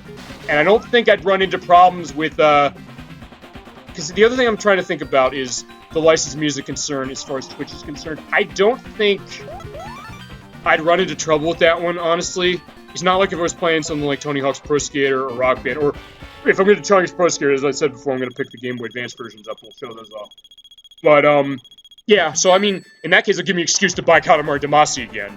And also, at some point, I do want to show off Beautiful Katamari, and actually, when I show off Beautiful Katamari, that's going to be a while down the road, because I want to get his Xbox Series X, and the reason I want to get one of those is because, well, I have a bunch of stuff as far as, like, Xbox 360 and Xbox One and Xbox Original, and the backwards compatibility of that system, it's worth pointing out, takes everything that's backwards compatible on the Xbox One, and it taps into the power of the new system to basically look at, like, what they were doing as far as, like, frame rate caps or targeted frame rates for, like, the 360 or the original Xbox. And if it wasn't hitting that frame rate on the older system, it's gonna hit it now. I mean, in fact, we'll keep it Sonic-based on this.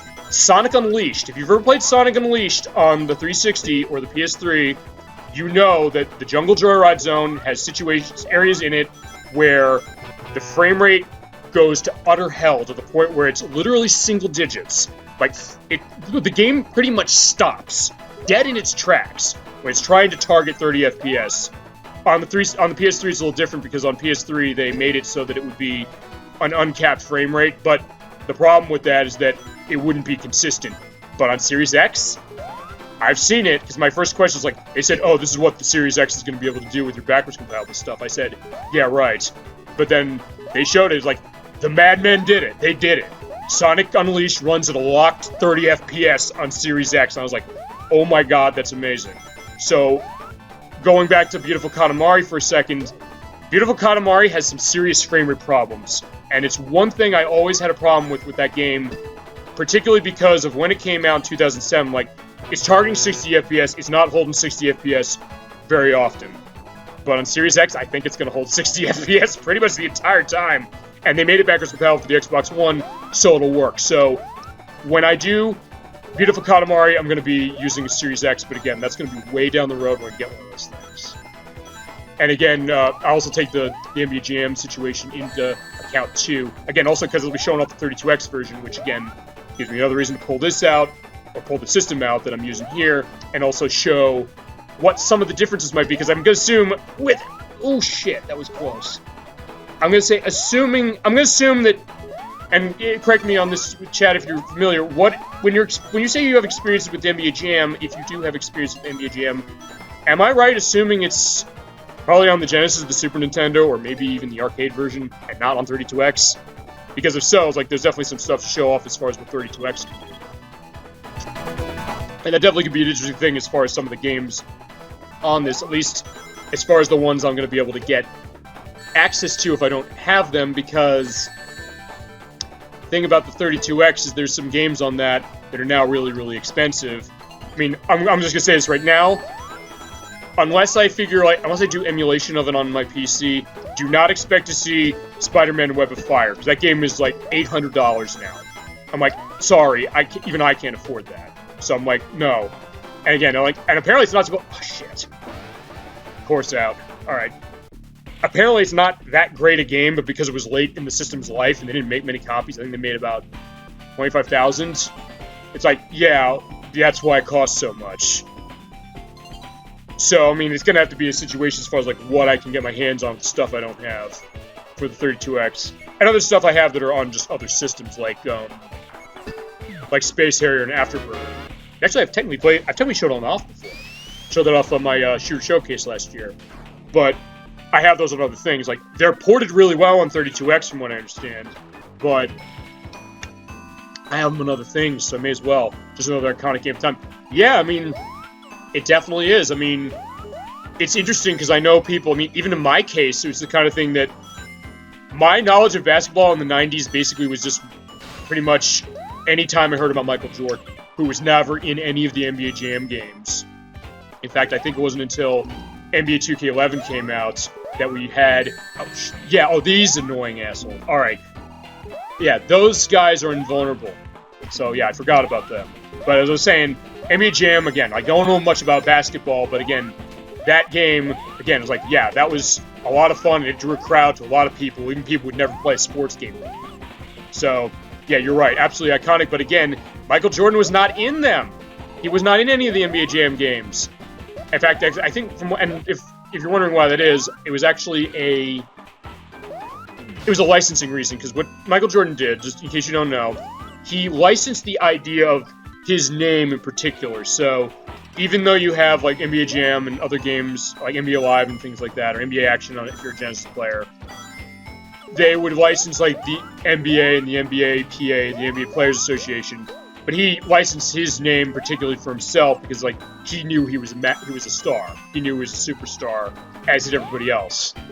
So what that meant was that just having the NBA license wasn't enough. They'd have to pay to have his likeness in the game. And the only company who was willing to do that at the time was actually EA, and not even for the basketball game. EA had NBA Live. They did not have Michael Jordan in NBA Live, but he was in another game. And if you remember Shaq Fu, either the old Shaq Fu on Super Nintendo and Genesis, or the Legend Reborn from recently, it was on Switch, PS4, and Xbox One and PC. There was another game that starred a basketball star. It was Michael Jordan Chaos in the Windy City for the Super Nintendo. The EA published, I think they developed, and apparently it was not very good either. It was just like Shaq Fu in that way, although I think people like it better than Shaq Fu. Hey, welcome back. Yeah, like, I know some people in this chat who have experience with Shaq Fu. I think I remember somebody specifically asking me once about that game, because it was actually with the Legend Reborn, the new one, the one that was, I think, crowdfunded. Said, who are the kind of people who would want to buy a game, or would want to make or buy a game like this? I want names. I was like, yeah. I was like, well, that was the idea of what it was, and I guess when you think about it, in the 90s, for the original, it made sense, because, like, all right, Shaquille O'Neal and Michael Jordan were huge. I mean, Michael Jordan, of course, broke out as far as, like, television sometimes, or, like, movies like Space Jam, and same with Shaq and stuff like Steel and Blue Chips and Kazam, never forget Kazam. Or as Scary Movie one says, like, what's your favorite scary movie? Kazam. It's like, that's not a scary movie. Well, you've clearly never seen Shaq act. Although, to be fair, he was actually really good in Blue Chips, so, which was, I think, Ron Shelton. What'd you miss? Not much. We basically, I basically been just going mile a minute as far as what we've been discussing, as far as like game ideas of things, aspects of the NBA, because NBA Jam was brought up, and also Slam City with Scottie Pippen, which I'm going to be doing in about a month. And look at that slowdown. And that's the other thing I don't like about the graphic effect with the rings in this, because most of the rings that you saw there fly right in the front of the screen.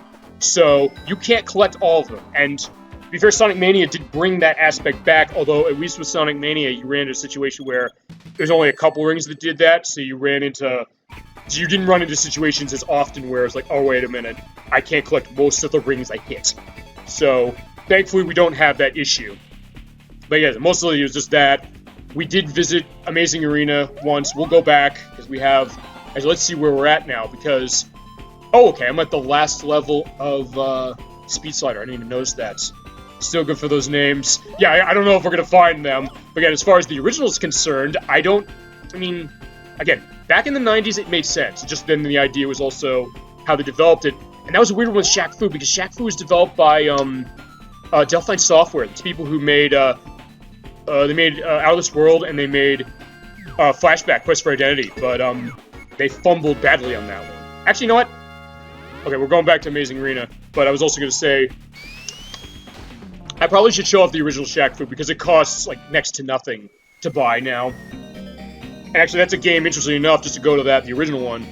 The original one was a game that was so reviled that I think there was initially there was a website at one point dedicated to tracking down every copy of the game to destroy it. And I think as somebody else, a friend of mine said, he said, well, why are they doing that? They're going to turn it into a rare game. Well, good tank game, play Battlezone Gold Edition. That was the one on the PC, the strategy one, right? Or is that something else? I remember hearing the Battlezone on the PC was awesome. The N64 port, not so much. That, I hear, is kind of a train wreck. Right, I gotta be more careful when I'm, hitting stuff. But the thing about this game is, as you're seeing, I'm just kind of flying all over the place, and nothing's really coming of it, or I'm hitting into enemies that I can't see. Not horrible, but again, it's also something that's like, yeah, I gotta be a little more careful, and have enough rings to get to the end of the level, and have the be able to get the specialties. Because the other thing about that is, like, we're gonna be running into the last level of Speed Slider. With that one, when you hit Act 5. you can't get a Chaos Emerald on that level because you have a boss fight. So in that case, you're not going to be seeing, you got to be careful that way. So I got to be careful that way too. So back in the special, or the bonus stage, we go to get more rings. But yeah, I mean, I guess with the Battlezone game, yeah, I could try to take a look at that. I got to figure out what I'm doing as far as stuff with the PC. I got to figure out how to connect my PC as far as like the capture device I use and make it so that, yeah, I can show that, or I can show on screen to you while also not having my voice come out on the PC when I set it. Because, well, here's the thing, I mean, I guess maybe okay, fine. I guess I don't like hearing my own voice, but at the same time, it's also the kind of thing that, for the purpose of this, I'm going to be a couple seconds behind. So, I mean, I'm speaking right now. You're hearing me saying, like, speaking right now, probably right now. So there's going to be a bit of a delay, like about 2-3 seconds, I think. So at that point, it's going to be a massive distraction to me if I have that going. So I want to figure that out first, as far as the PC, and then also for old stuff, like, I VM stuff like crazy. So, like, I have stuff on, like, from Windows 3.1 that I, like, virtual machine specifically. So for something like Battlezone, I could feasibly get that going, because I know that was a game, I think, from, what was that, Windows 98, I believe, or 95, 98 about. Yeah, in that case, I'd have to figure out, you know, setting up a Windows 95 thing on my PC, which I can do, but again, I just have to figure that out first. But I do want to do that just because I got a lot of memories as far as stuff on PC and weird stuff on PC. So definitely a lot of material to pick from, for sure. Or again, if we're going in the Bad Game Thursday perspective, I could look at the 16 when you go in VR. Oh, that's the PS4 one, right? Right. Okay. Yeah. That one I do remember. Yeah. In my case, I can't right now because I don't have a PS4. As far as whether I'm going to get one, yeah, I'll have to figure that in particular. But actually, that does raise one other question, which is, how would VR games work? Would you see anything necessarily if I'm streaming to it? I mean, I guess probably. It's also PC Switch. Oh, okay. All right. In that case, I'd pick the Switch version up. All right.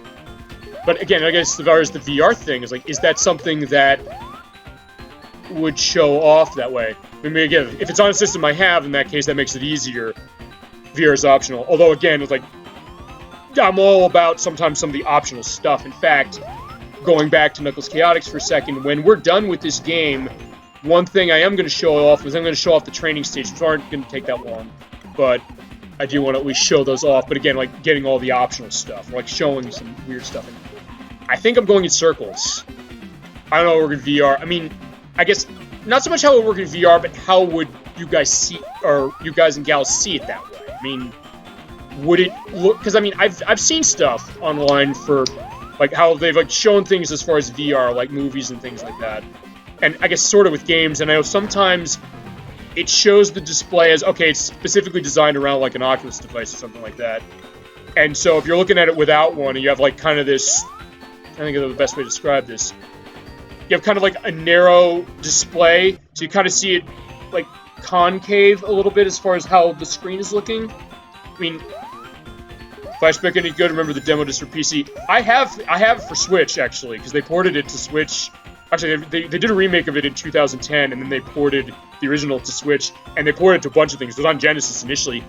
It is good. It's very interesting, and again, you want to talk about story-based games, especially at a time when that was not really happening. It was 93 when that came out for Genesis, and the way they marketed it, they said, a cartridge game, or a CD game on a cartridge. Because, like, they had, like, cinematic cutscenes and things like that. It is good. It's something I can recommend. Yeah. Okay, I'll definitely take a look into that. Again, I have a lot of good material, so I thank you for that. As far as Flashback is concerned, just going back to that one, yeah, it is good stuff. It does have a high learning curve, that I will say, but it is a fun one. And again, it was interesting. I remember I think a coworker bought the Switch version. I was about to say Wii. It's like, they didn't put that on Wii. Or they didn't even put it on Wii Virtual Console. But they're playing the Switch version, and I think it was like, he was playing this, it's like, oh, you're playing Flashback, Question. It's like, how do you know what that is? It's like, you don't understand how, deep my knowledge, or I guess, maybe not, I mean, it is knowledge, but I mean, not so much knowledge, just so much as this fandom of gaming. It's like, so I have enough of a familiarity of a lot of things. I mean, to be fair, it's not perfect in everything, but I have enough of a perspective for some of it, so it's like, yeah, I've heard of a lot of things. what that beating, slamming was outside my apartment, but yeah, whatever. Alright, now, okay, one thing I do want to show off, if I can, in this stage, because, again, you have to hit the switch to get the clock running, because otherwise you run... Oh, wait. Oh, right, I have to switch that, and I have to go back, because I have to open up the door. But one thing I haven't been able to show off yet, and we haven't shown any bosses off yet, but also, you do play it gets very hard. Yeah, well, like that, again, I'm up for the challenge, or up for trying the challenge, at the very least. But yeah, as far as what I'm saying about Amazing Arena, we haven't shown it off yet, but there actually is a mini-boss here that hopefully I can show off. Hopefully I can get to it, but you have to get into a very... Oh, right, I have to split. Wait a second, what happened? I just disintegrated. Just spring. Yeah, this is why I'm playing as Mighty, just because, like, yeah, I'm jumping all over the place on the walls. And when you get that mechanic down, it works really nice. Although it was kind of a little bit of a change when I had to play as him in Sonic Mania and realized, oh wait, Sonic Mania, he doesn't play this way anymore. He doesn't have the wall thing. He has like a ground stomp thing, but then he also has a situation where he can jump on spikes if you're a ball and you don't take damage. Or at least the first time you hit it. As long as you hit the ground again, you're safe, which is awesome. And I think also you can crouch and avoid like laser bombs or things like that, or no, like projectiles. All right, but I do want to show off that mini boss if I can. There's a specific room in I think every act of Amazing Arena that has it, but let's see if I can't get it there. Where is? Oh yeah, it's up here. All right. Here we go. You find the TV screen, and what happens here is you see Robotnik. This is not me fighting Robotnik, and I think I'm almost 2 hours in. We haven't fought a single boss, but okay. He has those hands that are waving around. Avoid them. You throw your partner into the Eggman head, and you do it in time, well, before time runs out, because they'll give you a time limit after a little bit of time, and you get a bunch of items. So yeah, almost 2 hours in. This is the first time we've seen a boss battle. So I mean, yeah, I guess like first you had a point where you said like, what were they thinking with going random level? I mean, in that case, it runs into a situation where it's like, yeah, I'm going so long, and I haven't hit a single boss. That being said, I think I'm pretty close as far as the chaos rings. I think I have only 2 left. Dang, look at that haul I have. Well, at least this will make it a little easier, especially because the quota's going up. Alright, let's see. 12 of these to do. Let's go.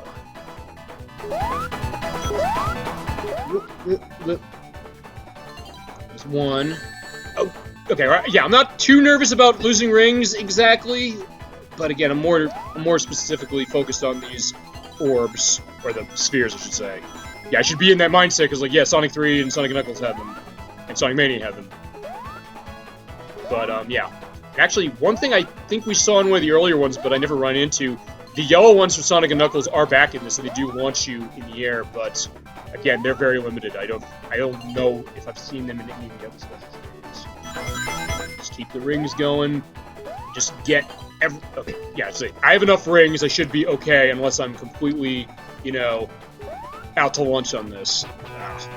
Alright, but again, thankfully it repeats, so I don't have to, you know, try again or start over. I mean, imagine how this would be if we had to do it that way. That would be not unplayable, but it would be... Oh, that was close. Yeah, that's something you gotta understand sometimes when because I'm playing this live. I mean, feasibly, the idea is, like, I'm sitting here playing this as I'm talking, and it's like, yeah, it's like, how do I keep a conversation going while also keeping a discussion going? And sometimes I'll be doing, like, these weird grunts or things when I'm like, oh yeah, I'm, like, thinking, like, oh, I'm gonna fail or something. I mean, that was what happened when I got the situation with Sonic CD last month. It was like, last opportunity, I could get the last of the time stones. I got it. I remember making that jump and just going like, yeah, when I made that jump, and it was like, it worked. I was like, thank God I got it. Okay, speaking of getting it, I got that. Yeah, thank you. Thank you very much for your words of encouragement. The one thing I will say that I guess maybe, okay, it's like, it doesn't matter, I guess, what the purpose of this is that you can go over the limit as far as the blue spheres are concerned, but unfortunately it doesn't carry over to the next, although, yeah, it doesn't really matter because you're not repeating the same section anyway. Alright, now I do remember this part because I thought there was one on the ceiling, or maybe there's not, maybe it's just this one. at least there's a lot of rings there. As you're noticing, you're going a lot slower in this than something like the special stages in Sonic Mania. So, oh, that was not good.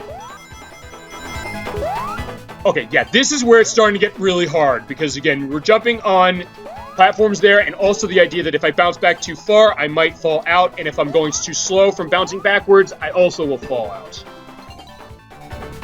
Alright, but you can also use the walls like this to keep yourself going, feasibly. Okay.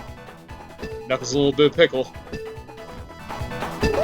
Oh, alright, well, I got it, but again, I didn't get that one. Alright. Yeah, this is probably one of the hardest of the special stages, if I'm being honest. I do remember this being, I'm not gonna say quite bane of existence, but it's not easy. Let you up! Okay, I bounce back and get that. Okay, 8. Yeah, I don't think I can get... Oh, actually, no, I might be able to. Okay, no, I can't. Right? 11, 12! Got it! Alright, now I just have to get to the end without falling. Oh, thank God I got it. Alright, that's the second to last one. We have one more to go after this, but... Whew! Ah, it felt good. Thank you very much for your support, by the way. And also, thank you for watching. I do appreciate it very much. I can tell you. Again, thank God we have only 6 of these things we have to get here. And we got more opportunities to get 6. Let's take a look how many. We have... 4. Okay, so we have 4 more opportunities to get. Alright, so... Yeah, level 3 on all of them except for Speed Slider. Let's see if we can get a boss fight. Actually, no, we can go... No, we can get a boss fight. Let's go to Speed Slider right now. I will show off the first boss fight after 2 hours almost. Yeah, if this is a Sonic game, if this is the other Sonic game, we'd be showing off the boss way sooner, alright? Just wait until we get Speed Slider, which is that one on the right. There, boom. Okay, so Speed Slider Act 5. Act 5 zones, or Act 5 levels of stages are the longest, and yours are the most, I guess, confusing as far as, like, where to go. And at the end, you have a boss fight, and also, you cannot get Chaos Emeralds here, so there's really no point to collecting rings except to keep yourself alive. But again, we get to enjoy this music one last time, or this stage's music, which, what are we thinking on the soundtrack of this, based on what you're hearing? Because personally, I love it. I think it's terrific. I think it really captures, like, the feel of, like, what all these things are, and then also, I guess, just kind of feeling in line with, like, classic Sonic without, I mean, in a sense, kind of being classic Sonic without quite being, if that makes any sense. I guess it's also the last one as far as having, like, the FN synthesizer sound of the Genesis, or in this case, the 32X. But again, I do really like it, and of course, this is the game that gave, very catchy, yes it is, and it especially gave, again, for giving us Door to Summer in particular, that I'm always going to love it for. Which again, has been remixed in other games, but in some ways I still like the version in this. Although, actually, I will say, one other cover of it that I really like is actually, T. Lopes, who did the music for Sonic Mania. Before he was involved with Sonic Mania, he, like, did his own projects, like, online of, like, remixes of, like, Sonic music. And if you haven't heard some of the stuff he's done, it's amazing. I mean, if you probably played Sonic Mania, I'm assuming a lot of people out there played Sonic Mania. And if you haven't, I think it's on PC this week for like $5, so go get it. It's awesome.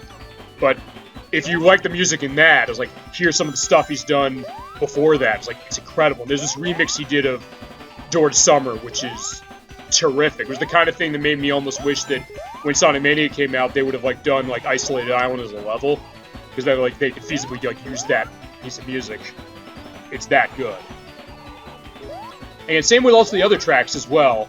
Although I will say this also, like, sometimes I don't remember all of the tracks, particularly with the bosses. Although actually, the more I listen to the boss tracks, I actually also really like them. And one thing that is interesting about the boss tracks in this game is that each level has their own boss theme. Unlike the other Sonic games at the time, which is something unique. And I think it might be the only Sonic game where every boss has its own theme. I think. Unless you guys know of another one that does. But off the top of my head, I can't think of another one where it's specifically the exact same theme, or it's a different theme for every boss. And you see we're climbing the speed sliding, or the speed slider. as it is, and there's a reason we're going to do that, especially seeing, like, the carnival in the background. Which I almost wonder if they got that idea, if that was an idea they took for Sonic 4 Episode 2. They definitely have the stuff they took for Sonic Manias, and we'll get into that more as we go on. More at the end of the game, actually. That's where we're going to really... Okay, I don't remember that bell, actually. Okay, but again, like, that's the weird thing when you have, like, set pieces that only appear, it seems like, at random intervals. Again, it's kind of like the opposite problem of, oh yeah, it's the same area the way it was in, like, Shadow the Hedgehog or something like that. But again, we'll get to Shadow the Hedgehog. We'll go into that, and again, I'm going to rely on you all to be showing up and giving me suggestions on which way you want to go. And again, I'll do whatever you want. If you want me to do the Artificial Chaos Mission in Lost Impact, I'll do it, even though it will be there for like 40 minutes. And I'm not joking.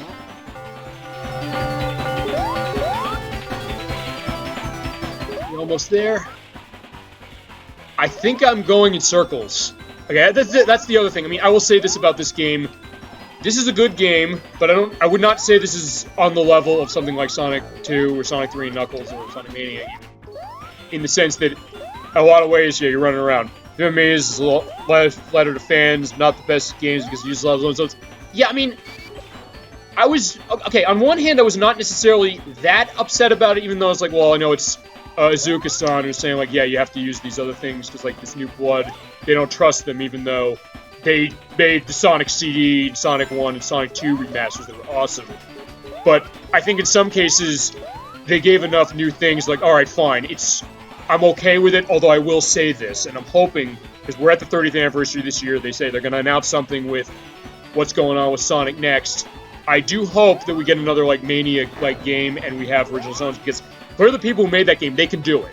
They showed that clearly with the original stuff they did in the old zones, and also in the new zones, which were Studiopolis, Titanic Monarch, Press Garden, which is amazing. Oh my god, Press Garden, I love that level. And, Rushland.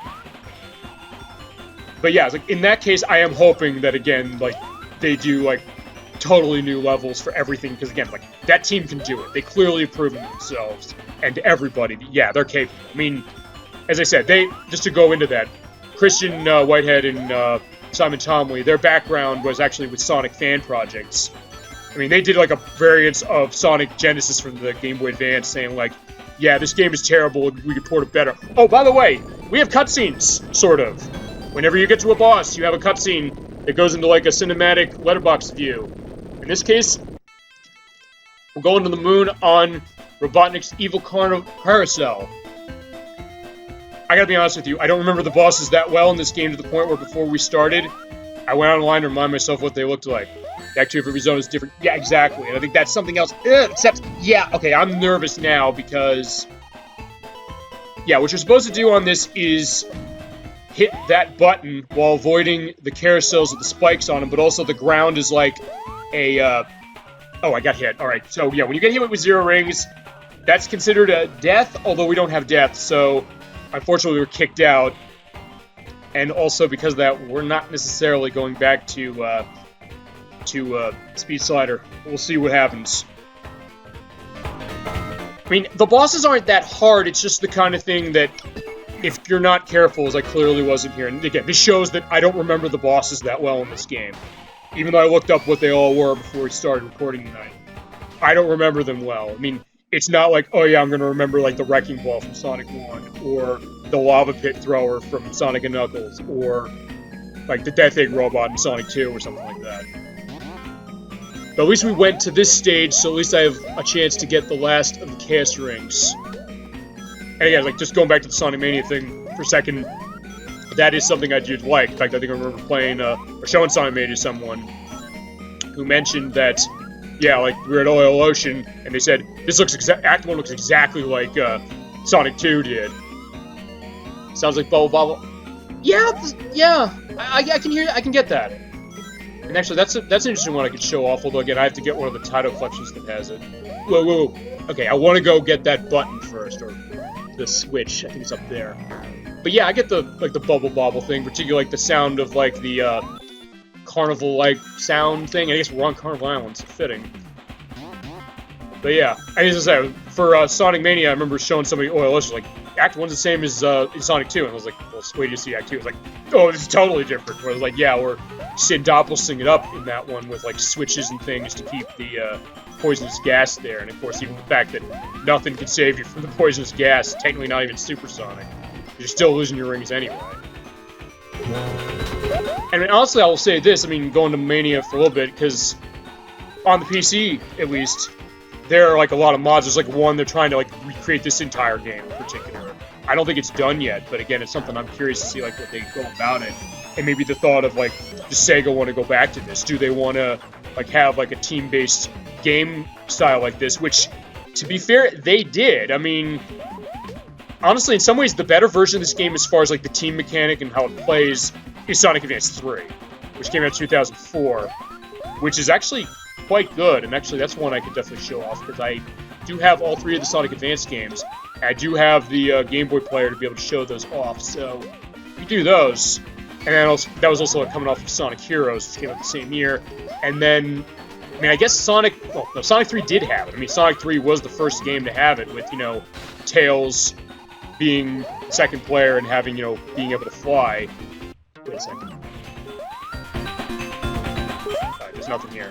Yeah, I was trying to see if one of those tubes is around. Yeah, okay, it's not. Oh, okay, it doesn't matter. I'm at the end of the level anyway. Alright, final Chaos Ring. Let's see if we can do it.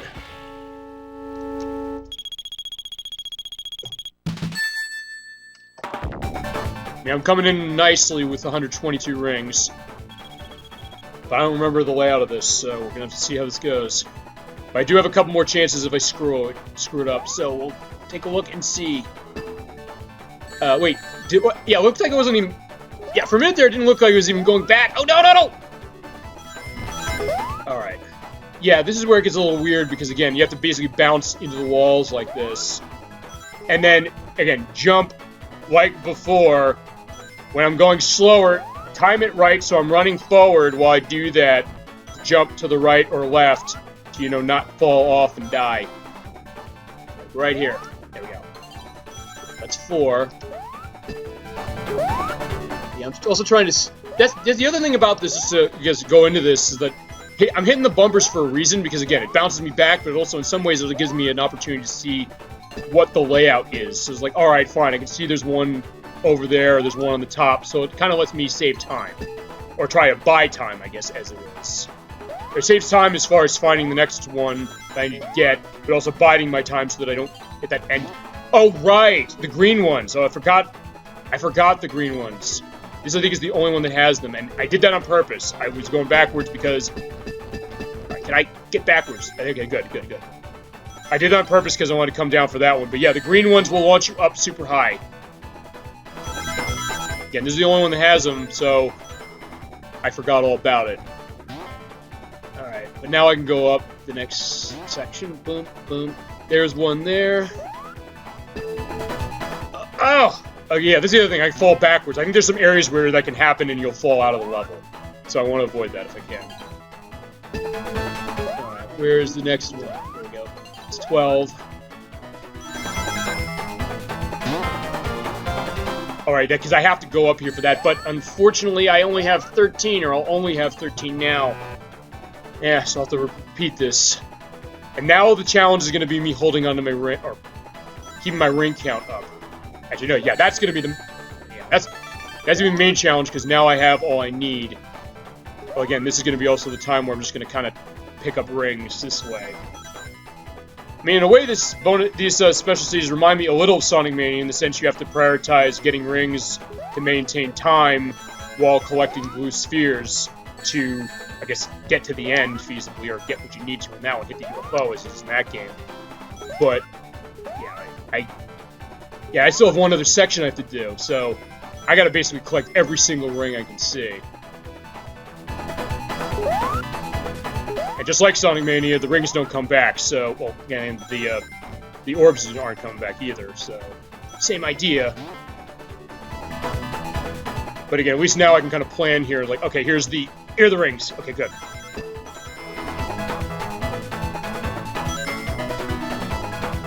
Alright, Alright, there's no rings over there, so let's just launch up. Up there to avoid that. There we go. Okay, so that's first section.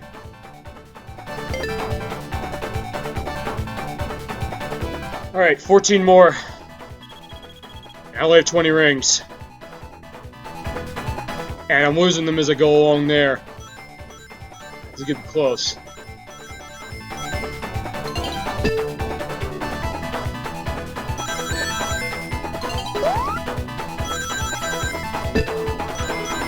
Alright, there we go. Okay. Yeah, I just have to keep my rings up. That's what I'm most nervous about right now. Like, am I going to have enough rings to do this? And also, am I going to be able to get everything without falling out? And also, is the frame rate going to hold stable? Because again, yeah, they're pushing the 32X for sure as far as all the stuff that's on screen, but it's also hurting the frame rate a lot. More so than the other special stages we played, and there's another one. Okay. Just missed it. I think you can go through those, by the way, with the gap there, so be careful. Myself and anybody who wants to play this game. So that's... Okay, I should have bounced back on that one. Don't hit that. I don't think I'm going to be able to... No, no, no! I'm running out of rings. I'm in trouble.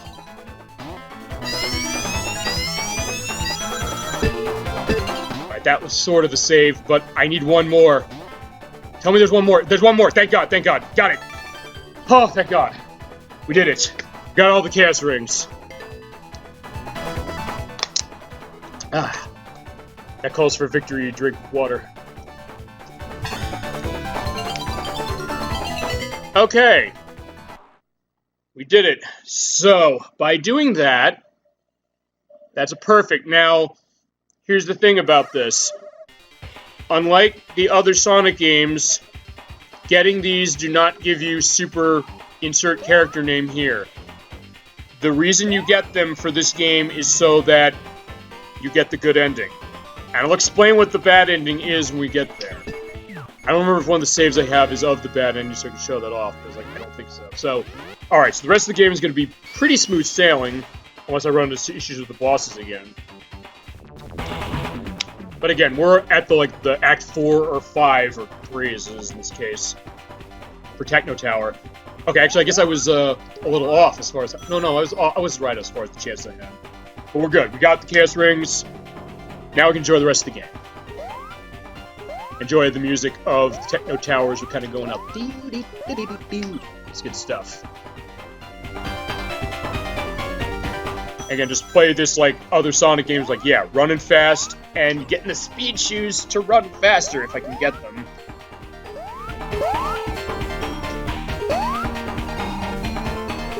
Yeah, again, because your acceleration is a little different. Because again, I'm walking a little bit here, but you take a little time before you get up to speed. But the consequence of that is that when you get up to speed, you're going way faster than even in Sonic 3 or Sonic & Knuckles or Sonic 2 or something like that. In fact, I think it wasn't really until Sonic Advance 2 where you kind of got the level of speed that you could feasibly get in this one. But again, as I've mentioned, I know people play this game not necessarily as a speedy platformer, as far as like, hey, let me fly around with Charmy and slam heavy into everybody. So in that case, you can play it that way too. Or you can kind of be a little more methodical as far as like almost with Knuckles. I mean, you have the speed if you want to use it, but you also have the idea of, hey, well, what's over here? What's the item around there? So you can still find some stuff to it. And I'm kind of stuck. Okay, here's what I was mentioning earlier when I was doing the training. When you have a character up there like that, you press down, you can launch yourself up. But you also have the A button, which you press, and it'll take your partner, bring them over to you. But if you do that, you lose 10 rings, and as we saw at the very beginning of this, you can go into the negatives, and at the end of it, if you have a negative ring total at the end of the level, you have to pay. Your score gets deducted. Or if you run into negative 100, you're kicked out. It's like basically dying. But I don't think we're going to run into that problem, and there is the end of the level. I just need to get up there. Actually, this is another thing I tend to like to do when I play this game. In some ways, cases just carry my partner all around. Oh, I can go in. Oh, right, I can go in again. Okay, I'm going in again once to explain what this is about. When you go into the special stage again, because I guess that is a unique thing. Yeah, wireframes. Yeah, Jesus, look at this. So it's the same special stages as before, The only difference now is that they're going to cycle. And again, it's going to be a wireframe. We're looking through the entire level. I mean, it's almost like something like a Star Fox or Star Race FX, or take any game that has like wireframe graphics. Or actually, I'll tell you what it really looks like. Any of you ever played Red Alarm on the Virtual Boy? It looks like that. They didn't like any texture to any of the polygons for the areas. It looks almost like that. I guess. Oh shit! Okay, that's what I was mentioning earlier. I was saying like you could sometimes fall out, and because of the way that these are like a wireframe, that you can't see the pits. Now, the only reason to go back into the special stages though, after you've gotten all the chaos rings, is because I think if you complete it, you get an extra life. Oh wait, no. No wait, what? No wait, this game doesn't have lives. What do you get? I don't know. You know, maybe we'll try it again next time I see it. But we'll find out later. Okay, well, we're going into the amazing arena again, level 4. What are we thinking as far as anything game-wise? What you're seeing, where I'm at, other games you want to see me play, how you're feeling, when is this going to be over, etc. Hit me with anything you've got while I try and find the switch.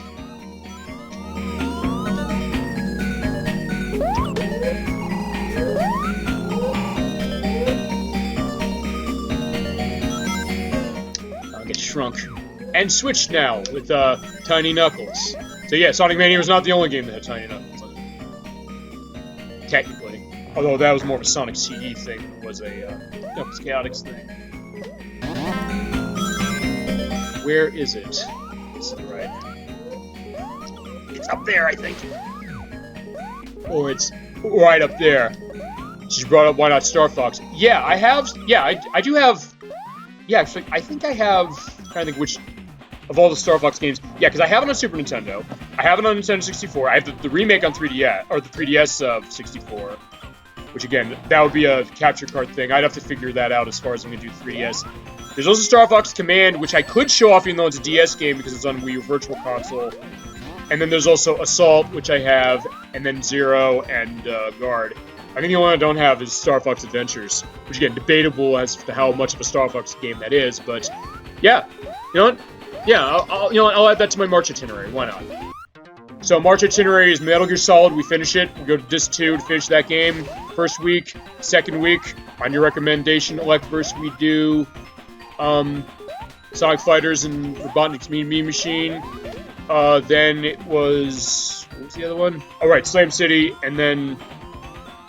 If you know, we'll do Star Fox April. I'll tell you what, we'll do Star Fox April. Because I think I kind of want to take the Conrad Damacy request. And then we'll do Star Fox. But yeah, I definitely would like to do, actually I guess the thing, when I say Star Fox, what preference do you have? Do you want to see which version, which of the Star Foxes? Super Nintendo, Nintendo 64, Assault, Zero? Which one would you want to see first? Whichever that one is, I'll do that one first.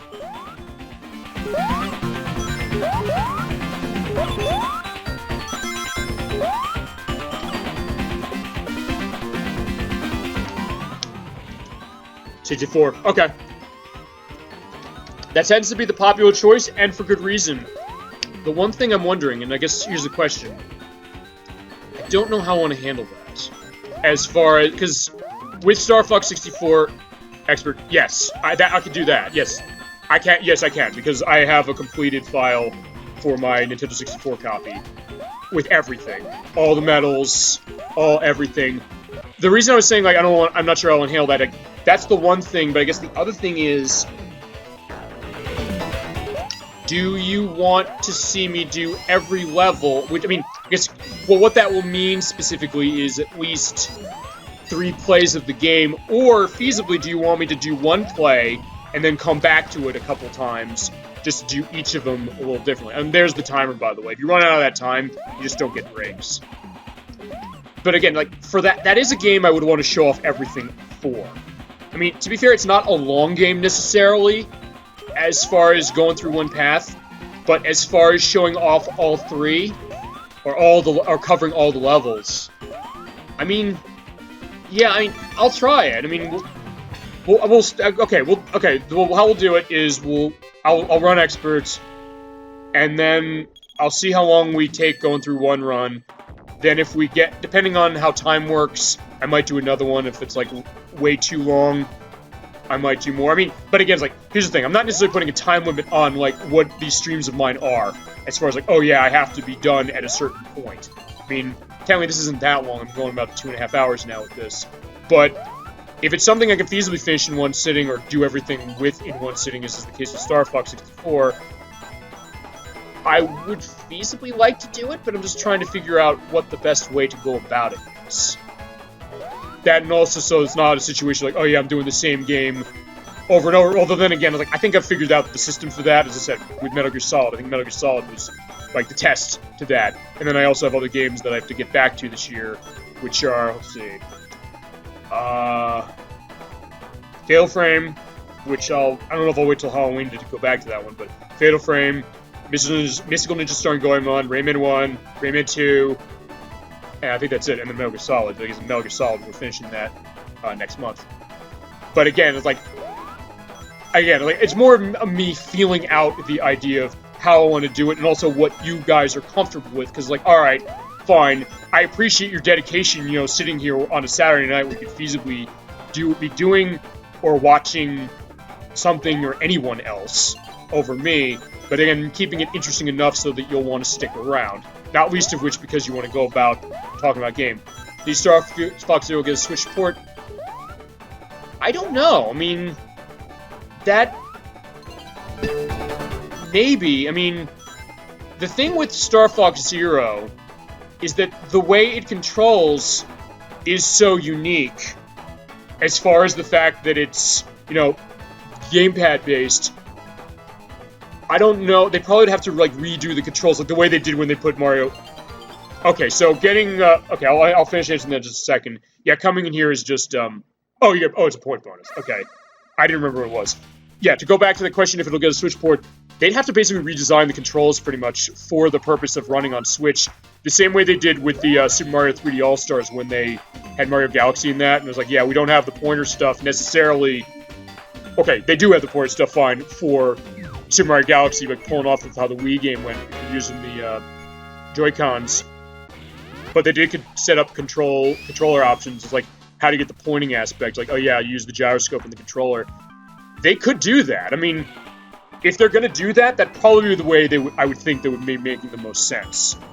Basically, controller option, and then have it based around the fact that, oh yeah, you're using the analog sticks the way you did on Wii U, and then having it so that, you know, you're moving around, like the aiming reticle feasibly. Although I would think that, in all honesty, I think the only way people would ever buy that game again, based on what reputation it has, is if they gave you like a normal, like, 64-style control scheme. Otherwise, I think people wouldn't go. And I think to go into that question then is like, I don't know. Here's why I'm not sure they necessarily bring that to Switch, because I don't think Star Fox Zero is a bad game, necessarily. It has a massive learning curve. It is asking a lot of you. It does have unique stuff as far as like how it plays, and also even like the idea of how its co-op mode works. So I do quite like its co-op. But considering how it was not well received, considering how people thought the motion stuff was forced to it, considering the fact that it was a sales disaster for Nintendo, this game did not sell well, and also given the fact that it's from Platinum, or is developed by Platinum Games, who's busy working on Bayonetta 3, I think now. I don't know necessarily if Nintendo would want to go back to that so much as they would want to do something new.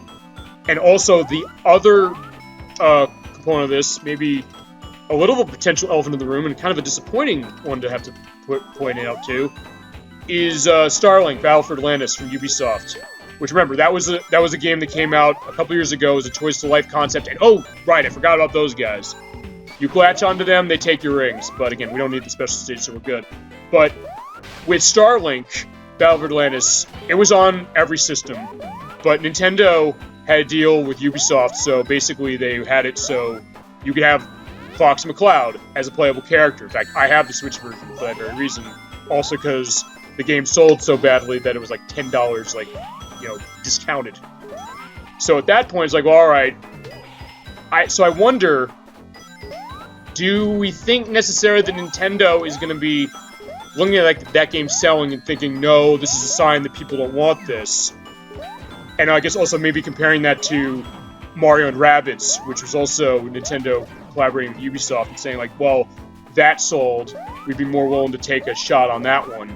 And which is kind of surprising when you think about it, because Mario and Rabbids, I haven't played it from what I understand, it's XCOM with Mario. I'm like, man, that's gutsy to have them do that, but apparently it worked, and apparently it made some financial sense for them, but Starlink didn't, and again, I'm not sure what Nintendo necessarily wants to do with Star Fox, and to be fair, that's been a constant problem with Star Fox pretty much forever, because, interesting thing, 64, and maybe this is the reason why it's the most beloved, was the only one that Nintendo themselves developed. Because remember, Argonaut developed the Super Nintendo game, they developed the second one, which got canceled and then got released on the Super NES Classic and on the Switch Online. Command, I think, was actually remnants of Argonaut that developed it. Namco developed Assault, Platinum Games developed Zero and Guard, and Rare developed Star Fox Adventures, even though Star Fox Adventures is not like a space combat game. And then I guess Ubisoft developed, Ubisoft and then Virtuos, who did the Switch port, developed Starlink. So I guess it does raise the question, which is, what does Nintendo want to do with Star Fox? And then I guess also, you could also say that some other franchises there's what do they want to do with Mother? Do they want to release Mother 3 finally after releasing 1 and 2? Or 1 in particular is a miracle that came out on the Wii U. Which again, I have that, we can show that. And Earthbound itself as far as a re-release. And what do they want to do with something like that? Or something like F-Zero? Because people's like, hey, where's our new F-Zero? I mean, the last time we technically saw anything sort of with F-Zero was actually Nintendo Land. Oh, Nintendo Land and Mario Kart 8, because there's DLC for Mario Kart 8 that had stuff for that. So, I'd like to think that then Nintendo would think like, well, you know, let's do something with these franchises. And I guess it's worth bringing that up because we're talking about Sega, because Sega, of course, has a ton of franchises that either aren't doing anything with, or we don't know what they want to do with it, or they don't know what they want to do with it. I guess feasibly we could say that with a lot of companies, whether it's Nintendo, Sega, Konami, Capcom, so on and so forth. But again, it's like, unfortunately, I guess maybe the reality of that is they have to look at a business sense, and they're going to look at that and say like, hey, this didn't sell, this means people aren't going to want it. So what necessarily is the thing that convinces people to say like, yeah, they do want it? I mean, I guess that's where like crowdfunding is gone in particular, where you have some stuff that, again, got crowdfunded that way as far as the idea of like, oh, we're going to be able to see people wanting to have this. And so I don't necessarily think that would ever happen with Star Fox, or actually feasibly with anything with Nintendo. I think they do something with it, but again, it's that kind of thing where I guess people sometimes get impatient, understandably so, and it's like, oh yeah, I love this series, we haven't seen anything. I mean, even going with Sega, I mean, there are a lot of people, including myself, who are like ecstatic or almost in tears when they said, oh yeah, Shenmue 3 or Streets of Rage 4 as an example. It's like, these franchises have been dormant for years. And then Streets of Rage 4 comes out, it's great, and people like it. I think that's another situation where people are looking at that and saying, like, I would like to think Sega's looking at that and saying, maybe we could do other stuff with that. Maybe we go back to Golden Axe. Maybe we go back to, they probably wouldn't go back to Spike Out, but I'm thinking like some other styles of games for them, like Guardian Heroes or something like that. So, I mean, yeah, at least it makes it exciting as far as that concept, but again, sometimes it's a situation of, are you ever going to see some of this stuff again? But again, also, we always have the old stuff, which we can kind of go back to and explore, which again, that's the aspect of Star Fox. Here's Robotnik's head again. I don't remember if this is Act 4 or 5 in this one. Oh, jeez, yeah. See, it's funny, because last month we played Sonic CD, and Sonic CD had a lot of slowdown to it as well for being on that newer system, but the Genesis games never really had as much. Okay, you know what? I'm going to let the timer run out, because I don't want to get myself hurt too badly. Okay, so we get the time up. He retreats into the screen. What do you think about the rumored Star Fox Grand Prix from Retro Studios? So, is that going to be... Well, what's the thought of that? Is that supposed to be like a racing game or something? as far as I mean, I know Retro Studios for Metroid Prime and Donkey Kong Country Returns and Tropical Freeze, but how recent has that rumor been going around? I don't know if I've actually heard that. I'd be down with it because of, like, I'd want to see another Star Fox game. I'd be curious to, like, what they're gonna do with it. Do a racing game. Okay, I mean, so is it gonna be like, oh yeah, here's the boss. So is it gonna be like a Diddy Kong Racing like thing where you have like different vehicles? That could be really cool. And since we haven't seen like sorry,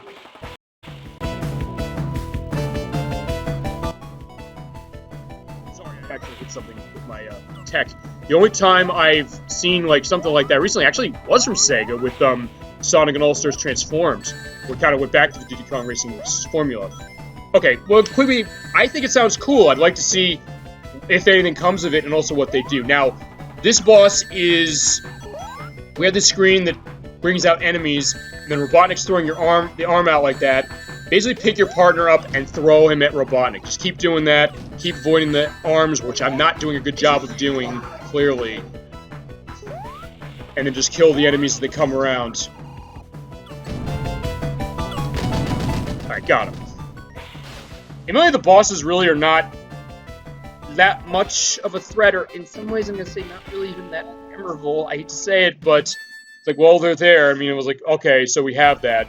But again, it also makes it interesting just from the perspective of me coming back to play this. It's like, for some reason, I get the sense like, oh, I'm coming back to this boss. I don't remember these bosses as much. But again, first boss beaten after 2.5 hours, not counting the mini bosses. By the way, when you clear the level, let me show you that. When you beat the boss, you have clear, and then when we run into this, boom! Okay, so level 3 is gone. So where are we going next? Botanic Base.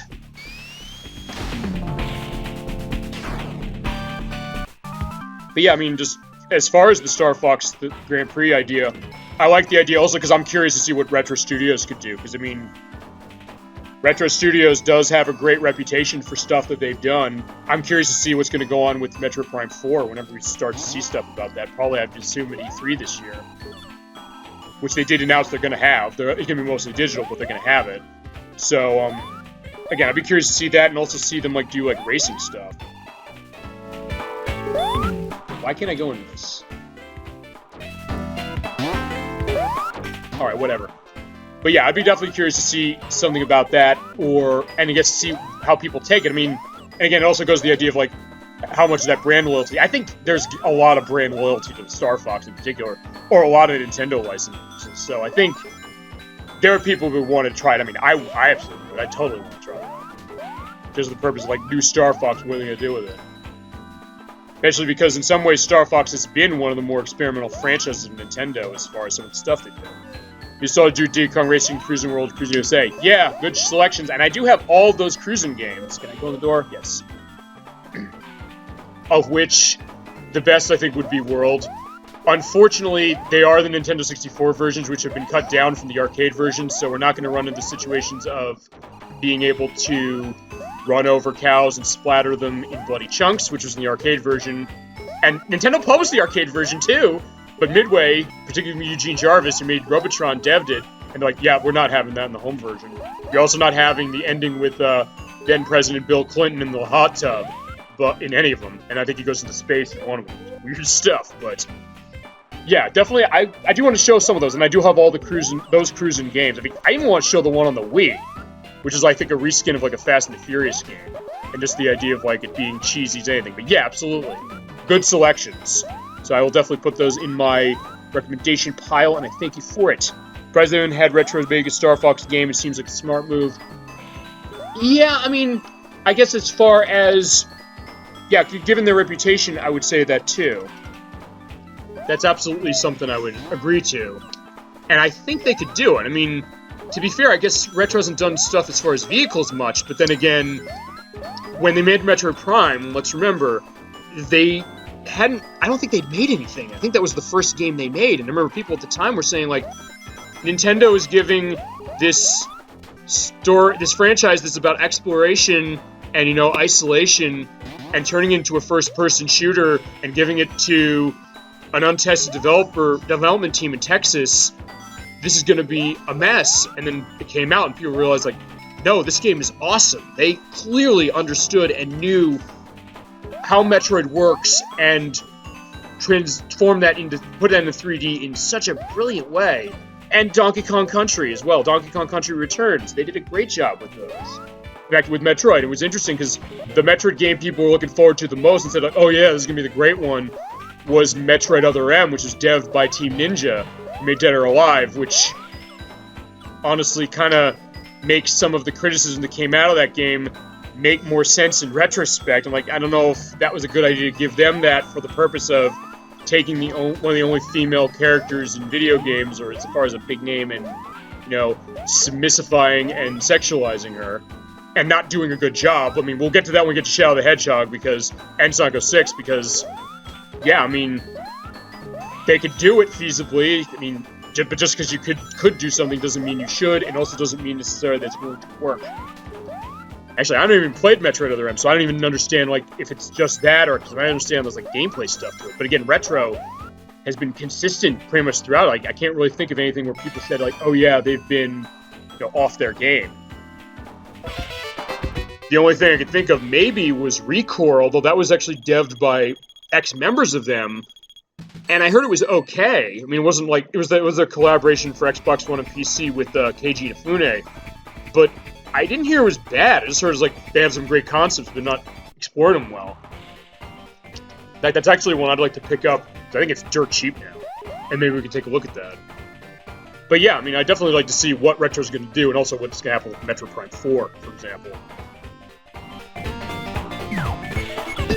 Alright, so what's next? We're getting there. Okay, Botanic Base, I think we're at the boss for this one.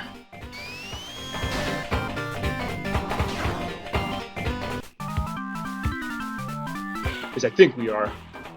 Yep, level 5. Alright, we're going to go to the boss here. And actually, I love the boss theme of this stage in particular. Again, I just love this theme in particular anyway. Just like the grassy hill area stuff. Even just like the base of this. Because, I mean, if you're a Genesis player or a Sega console of that time player, you know that when it came to base aspects, like, yeah, the Genesis and, like, those cartridge systems of theirs did it really well.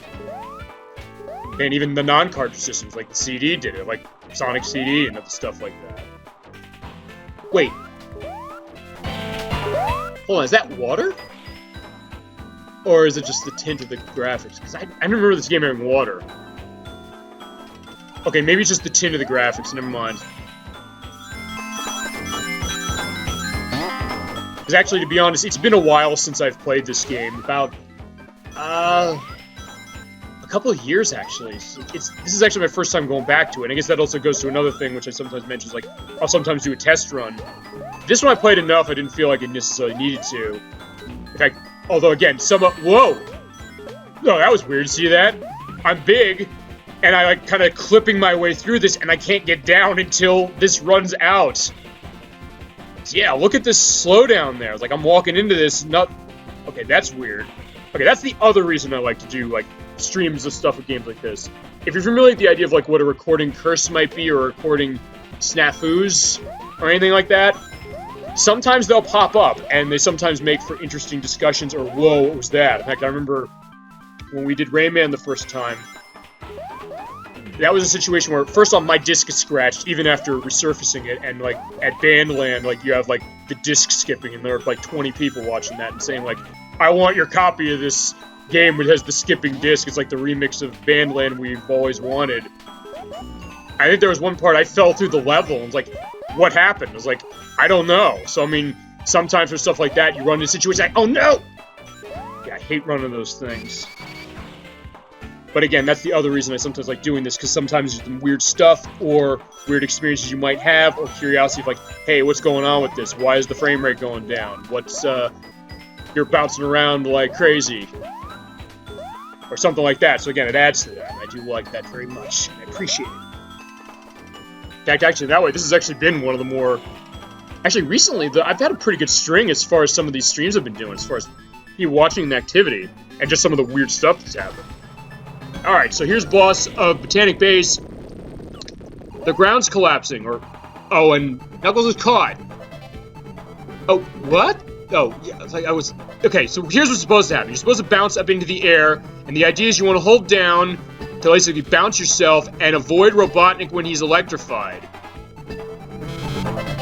And just hit into him except when he's going off on the side. In some ways you kind of just let it do itself, but again, don't hit too much. Or try not to get hit by the lasers.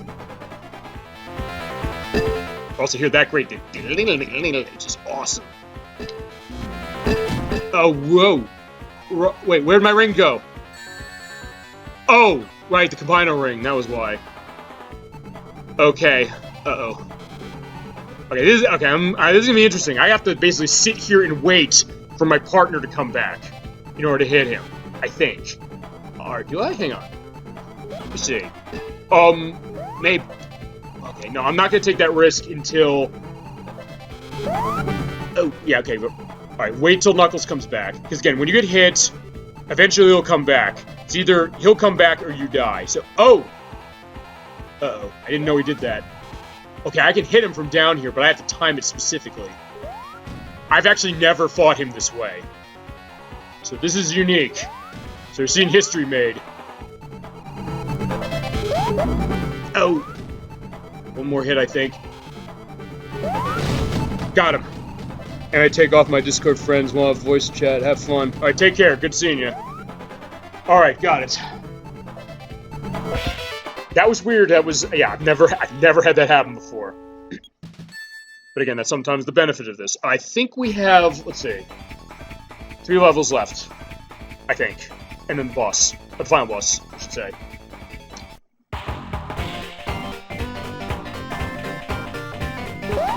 Alright, let's see. So, what do we have left? Actually, we're pretty far back on Marina Madness. So, alright. Yeah, this is a little bit of a longer game, I guess. But again, there's a lot to talk about with it, and I guess also feasibly with everything else. I'll actually... I mean, I guess in some ways, how much of this discussion has really been about this game? Probably when I first started talking about it. I guess the 32X feasibly as well. I mean... Again, the idea of, like, why it didn't take off, how difficult it was to set up, the idea that we're playing a Sonic game without Sonic, but again, that's fine. Again, we're technically going to be doing that next month with Mean Bean Machine, because Sonic is not in that game either. But alright, let's keep continuing on.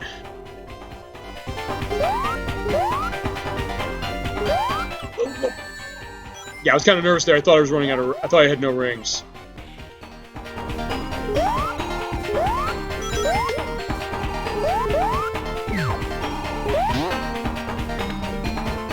Now Knuckles. Oh, that was weird. But again, see, I don't have the entire game memorized, so I'm seeing set pieces in here that I don't remember.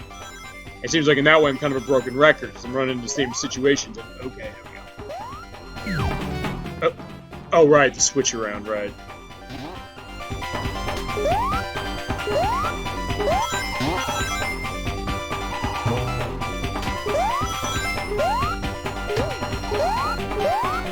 Okay, alright, this part I remember, because I was playing co-op with this game. Actually, I think it was my girlfriend I was playing with.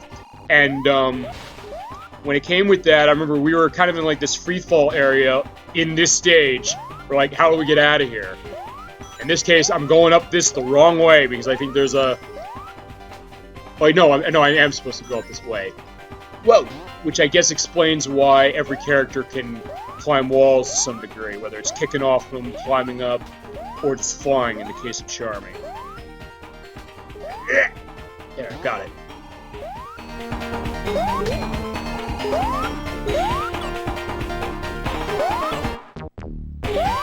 Alright. I think we're near the end. I do remember.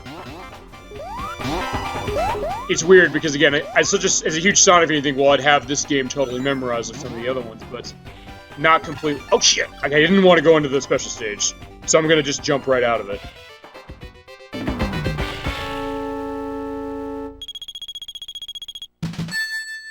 Alright.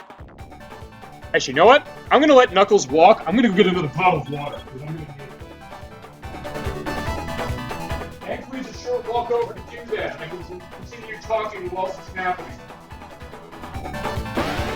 You're really flying to see our pants there. Oh, and Knuckles fell out. Okay, whatever. Alright, so. Actually, I never noticed that up there. I guess that's how you determine the time up there with that clock. Or how the time is determined. Alright, so. Except for Marina Madness, our next entry to any of the other levels is going to be hitting the boss. Hitting the boss again with Speed Slide. We hit that one, so let's see. Alright, Marina Madness.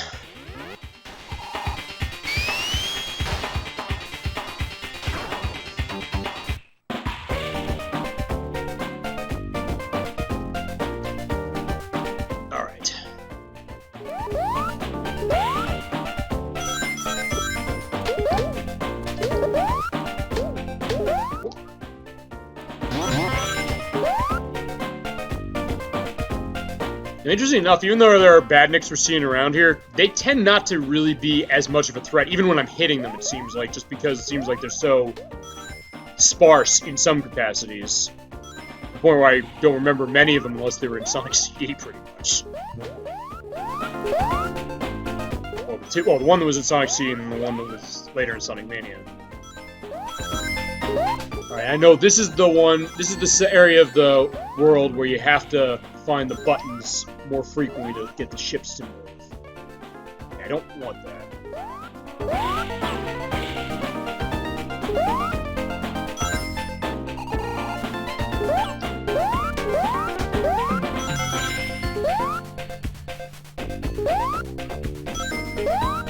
Actually, that I do want. Yeah, because when you're big, you jump higher. If I can get up there.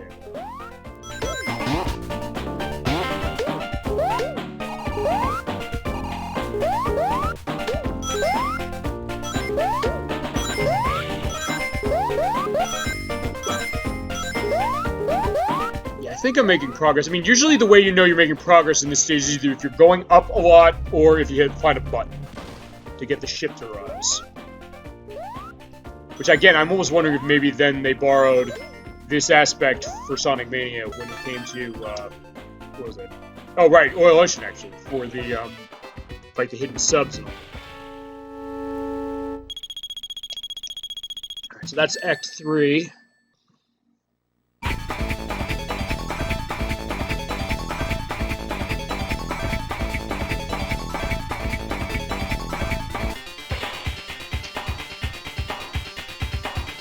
Okay, let's see if the next one is either going to be Marina Madness again or finishing another level.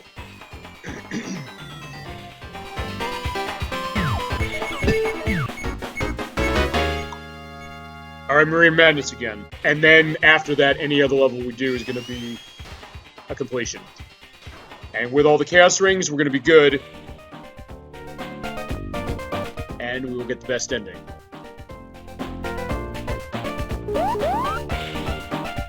Wait, this button right there.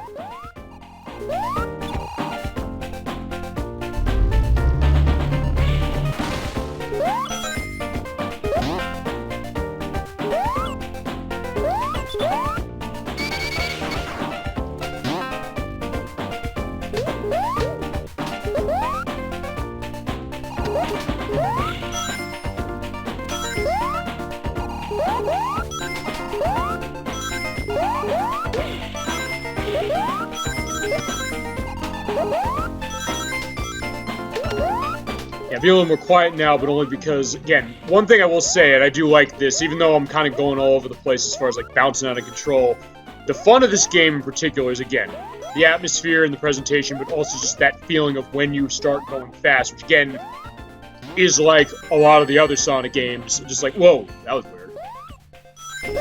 But just that idea of that forward momentum, which, again, is what kind of made the franchise so popular in the first place, and, again, with making me want to celebrate the 30th anniversary and playing a game of it. Oh, whoa. There we go. Playing at least a game of it a month. And again, I thought this was a good one to do again, because it's one that most people either haven't played or haven't seen done much, so... Oh. Okay, I like that. It's like I'm still holding on to Knuckles, but it's like it's nothing.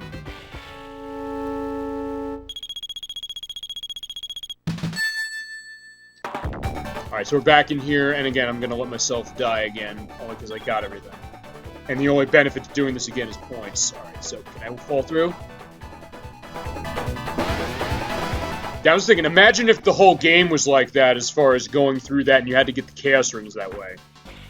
That would be the challenge run. It's like, I could barely tell the pits from there. Or can't barely tell the pits in that visual look. Alrighty. Next level we go to, we're going to be finishing off because we're at level 5 for each of them. So, Marina Madness 3 times in a row. We're going to finish it now.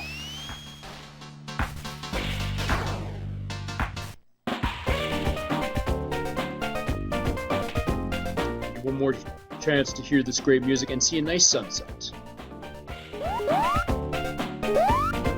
Again, this in terms of that, this probably is my favorite level of the game, just because of the fact of what the aesthetics are.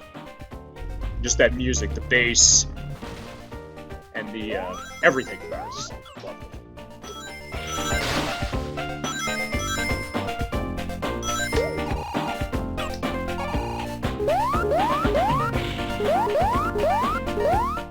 Well, okay, I don't need to go into the bonus stage again.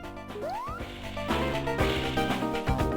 I get to... Oh, there's a button there. Okay, I didn't see that.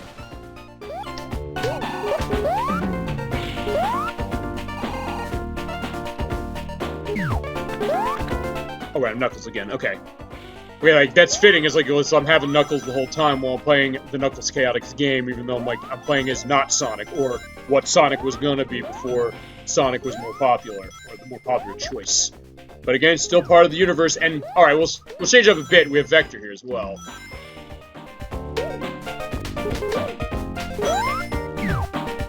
Okay, back to Knuckles. Alright, so yeah. Actually, wait a minute. How's that work now if Knuckles was my partner, and I got the item saying Knuckles is the partner character now?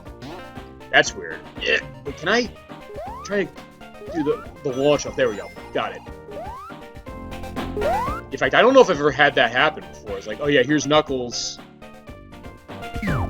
Oh, it just moves back into Knuckles. Okay. Fair enough. Can't argue with that.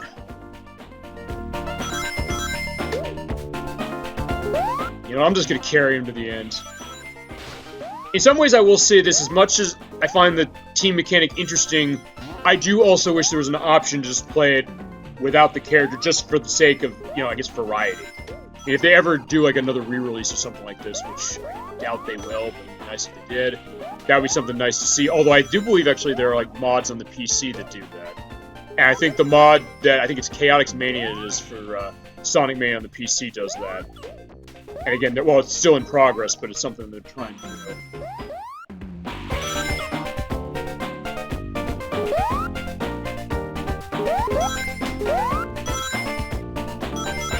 I think we're almost there.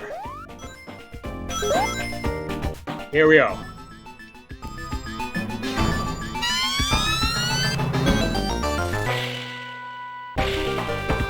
Alright, so for this one we have Robotnik's Crystal of Doom.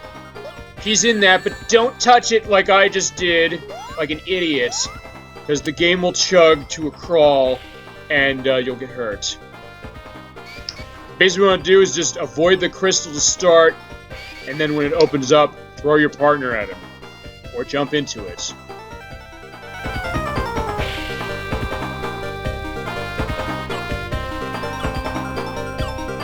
Eventually throw your partner, but again, he has, you know, he has like spiked shielding with that, so get yourself into trouble.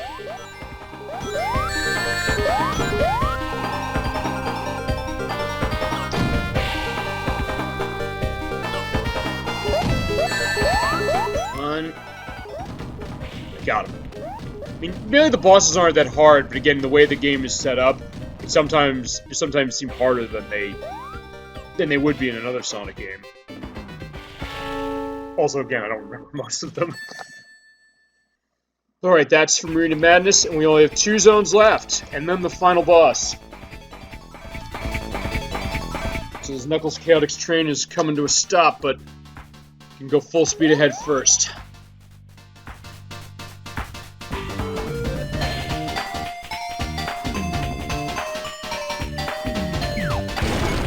Bye-bye, level 4. Alright, speed slider. Now, hopefully I won't die this time.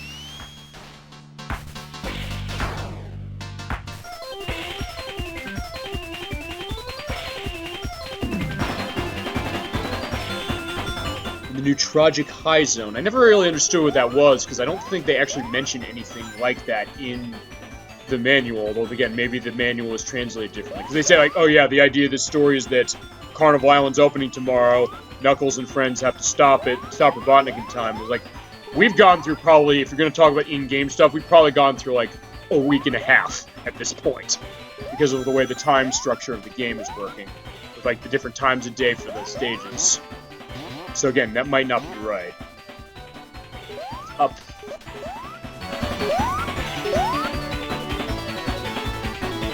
Actually, that shield might be useful if I can hold on to that by the time I get to the boss. I think I had a shield last time, it didn't help, or I died.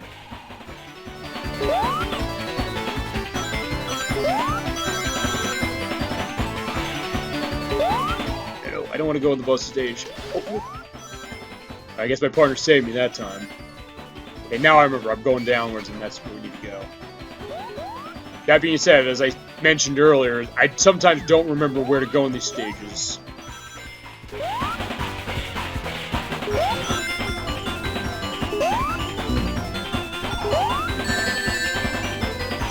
hit the parked cars, or parked bugs.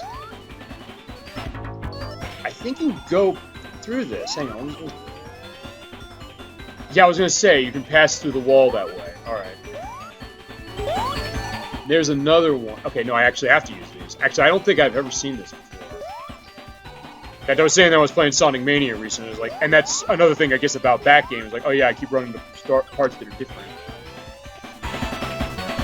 Which I guess is the appeal of, like, the Sonic level design. It's like, okay, I've been playing a game for a long time, but then it's like, oh, I can still find new things by going a different path. Or watching other people play.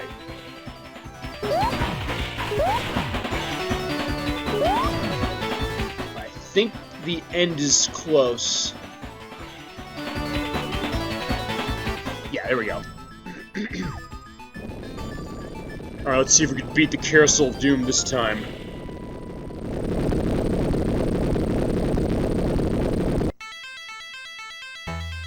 Okay, I just have to be more careful about it is all, and then just throw my partner right out at it and stay on the edges. Stay on the edges and...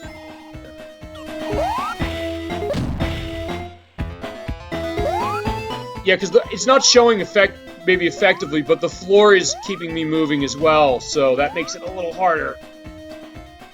But then I guess it's fitting it's a carousel after all. I find it interesting though, technically of what I'm defeating here, I'm defeating the ticket booth. I guess technically, Eggman has that, or Robotnik has that whole, you know, Carnival Barker perspective. Alright, now he's dead, just running Knuckles' spinning body into it. And he gets away with the jetpack, but I'll let him get away for now. Because we got one more level to go before we go to the final boss.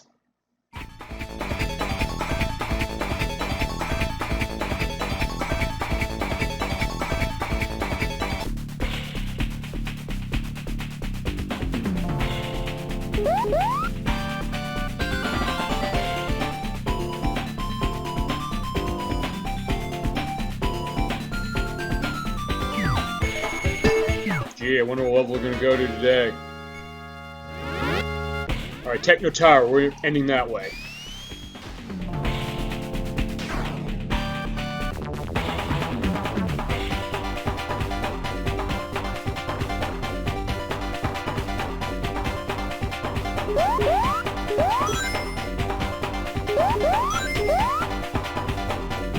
It's up there. Rings. Okay, I don't think I need rings too much.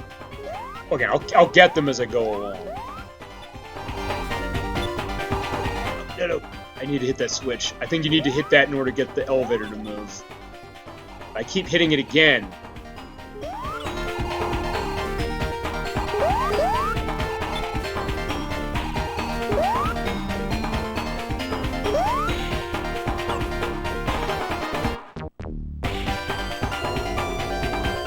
Yeah, I think it sends you up, and by hitting the switch you go down.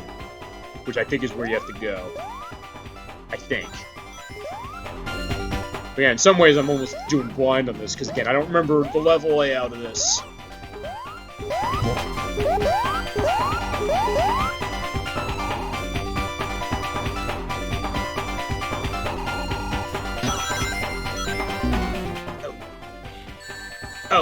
Oh, well, okay, that is one good thing, actually. I don't know if I mentioned this or not yet, but if I didn't, I may as well now. When you're playing in single player and you have your partner and they get hit by an enemy, they lose 1 ring. Oh. Drill machine? Okay, I've never seen this either. I don't remember seeing this. Okay. Huh. Alright. What I was gonna say was that when you have your partner character get hit by an enemy, they'll lose only 1 ring as opposed to all of them. But if you're playing in 2-player, they lose all. If 1 player gets hit, all your rings are lost. It makes it a little. Again, you have to really coordinate with. You have to really coordinate if you're playing with someone else. People have jokes like it's like basically marriage. You're literally tied by a ring. It's like they're not wrong because again, you have to be pretty much on point with how you're going to coordinate your movements and everything as well. I was gonna say, this is either lasting really long or you got another one of those switchy items. Alright, well there's the way in.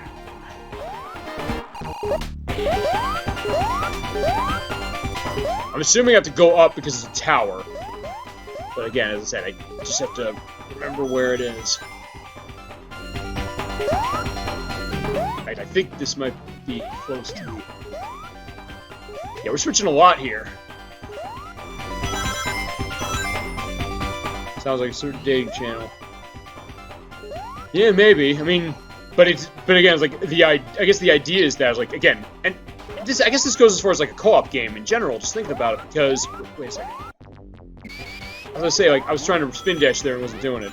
But what I was gonna say is that for the purpose of that, I mean, it is an interesting idea as far as how the co-op is concerned because, and I guess a thought process to this at least for a co-op game would be the idea of how many co-op games can you think of where you really have to coordinate? Again, like this game, you have to basically moving specifically with each other because you're connected to each other. You're kind of pulling each other in different directions. But again, like this one, again, sort of Sonic 4 Episode 2 to an extent, maybe Sonic Advance 3. But all right, here's the boss. Not too much going on. Just hit the little thing in the middle and avoid the hands, and also avoid the spotlights. In this case, just jump into the damn thing. Whoa. Oh. Yeah, this would be a lot harder with 2 players because again, if the other player gets hit, they lose all their rings. Again, it's hard to avoid that. Okay, but yeah, that boss isn't too bad. It's just again, you just have to be careful not to get hit too much by it. Alright, so that's the last of the main levels. We got through all 5 acts. We got all 6 of the Chaos Rings. So, what's left? Well, if you remember at the beginning of the game, we saw Metal Sonic. We haven't seen him in a while, so something tells me we're going to run into him next. Alright, so with Mighty and Knuckles, we're going into this. Okay, with that gone, well, we gotta fight Metal Sonic, technically twice. Single strategy, support your partner. To an extent, yes. That's true. Here, you really have to do it. Okay, now he's locking himself in there. If you played Sonic Mania, this is where that came from. Because there's a part in Sonic Mania, fight him, and he goes into like some kind of locked thing, and that's how you go about it. But in this case, you kind of do have to be dependent on your partner, because here's what you gotta do. That level gimmick, okay. I didn't know it stopped on its own. Okay, if it stops on anything that's not the X, one of these attacks will come out. And you don't have any rings here, by the way, so if you get hit, you're going to lose your partner, and you have to be very careful not to get hit again before you run. Okay, I hit the X. What that does is it gets rid of one of the icons there, and the idea is to hit that 4 times, or 4 or 5 times. But anyway, you have to hit it enough times to go about it. Number 4 is, yeah, see right there. If you get hit like that, you have to be careful about, you know, with your partner gone, because again, if I hit again, I have to start all over. But I can kind of wait for Knuckles to come back here, hit again, and hit number, okay, that was number 4 again. Yeah, get the buzzsaws. Yeah, we saw number 2. I think it was number 2. There was the thing with the hands. I think another one is with missiles, and another one is something. I think we'll see all, most likely. Or maybe not, because I got X, so on 3, so... Okay, actually, I'm having really good luck now. The one last one, if I get X on it... Okay, I didn't get X. Oh, yeah. Oh, that was close. Yeah, you get spike walls, and you have enemies that come out. Alright. Oh, and I missed it again. Yeah, just stand in the middle, throw your partner up, pretty much. Actually, I think, now that I'm thinking about it, I don't know if I actually beat this game when I played it co-op. Right. I missed it again. Alright. Basically, this is what you have to do. You just have to, pretty much, in a sense, let luck go, but again, you have enough odds in your favor that, again, you won't be waiting too long. Alright, so there we go, got it. When we get all the other icons, we're good. The place is melting, but we have one last thing we gotta do. Well, here comes Metal Sonic getting his ass beat. Here's Robotnik going, "No way! I can't believe this!" Okay, it's Sonic Adventure, but point is this. He's powering up Metal Sonic, and we have the final boss. Yes, this is, I don't remember the name of this thing, like the Metal Sonic robot thing. Now, this came back in Sonic Mania when they patched Sonic Mania. When Sonic Mania first came out, this was not present. They then put him back in, or put him in, I should say, at the end of Stardust Speedway, as an extra, or a better boss. Honestly, better than running away from the spike wall in that one. Now, the way this boss works, I'm making it look a little easy and just kind of jumping around. Just bash into him. Evangelion? Maybe. In fact, the bad ending of this game, by the way, if you don't have all of the Chaos Rings, you get here, you fight this boss, but then what happens is that Metal Sonic, or the Red Metal Sonic robot, will destroy will destroy Carnival Island. It'll be on fire, and you'll see a cutscene showing it burning as the credits roll. Yeah, to really emphasize that, yeah, you messed up. Now, what you do here is you have to hit him with the hand when he drops it down, so clearly they're taking a page from Death Egg in Sonic & Knuckles. Yeah, I gotta be a little more careful here, because I have no rings anymore. They start you with 10, so at least they're a little more forgiving than the other boss.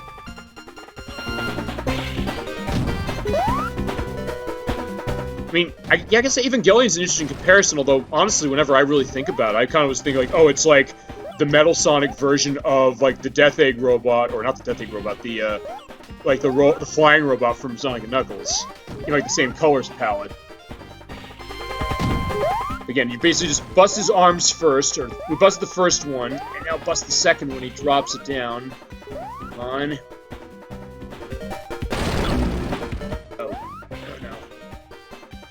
Yeah, I think I'm just going to wait until Knuckles comes back. Because again, that is what you really want to do. And again, even in 2-player it works this way, which is... when you have no rings, you get hit, you lose the one partner character. If you hit it again before he comes back, then you have to start over. But in this case, just wait. That's the best option. Best advice I can give you. Oh, shit. Okay, that being said, I did take out that arm, so we have one more part of this. That laser. Here's the thing, that laser will never hit you as long as you're on the... Okay, I lied. It will hit you when you're on the ground. Okay, so I was going to say that when you're on the ground, that should be the end, and you don't have to worry about getting hit, but apparently not. Okay, now, one thing I'm wondering. Oh, okay, so we have to do this again. Alright, unfortunately we gotta go through both parts of this fight again if you die. Alright, well, second verse same as the first. Let's just hit him up and then hopefully alright, well at the very least I could show off the other attacks with the rockets. Yeah, that's probably the hardest one to avoid. But they only last for a few seconds, so again, you can feasibly exploit the idea of your partner coming back. Okay, I was gonna say, where's Knuckles? Oh, I got the missiles again. No, no, no! Yeah, I'm almost wondering if you just pretty much have to take it there. You know what? I'm not gonna touch this until Knuckles comes back. Although it'll start again anyway. Alright. Alright, the spike wall, which at least I know how to deal with.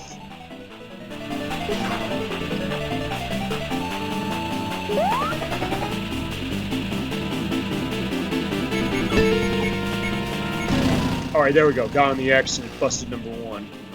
I wish it busted the one with the missiles, because I don't want to deal with that again. Oh, 3 is the one with the missiles.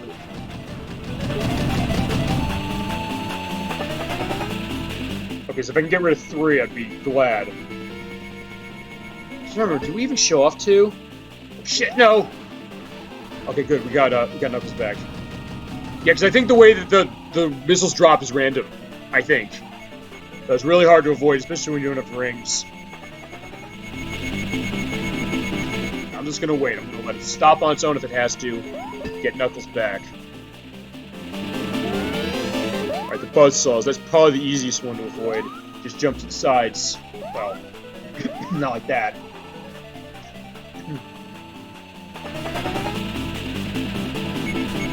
Alright. Back to me, Knuckles, please. 3. Oh no! I've been hitting the missiles like crazy. I got lucky last time. I guess this is making up for that.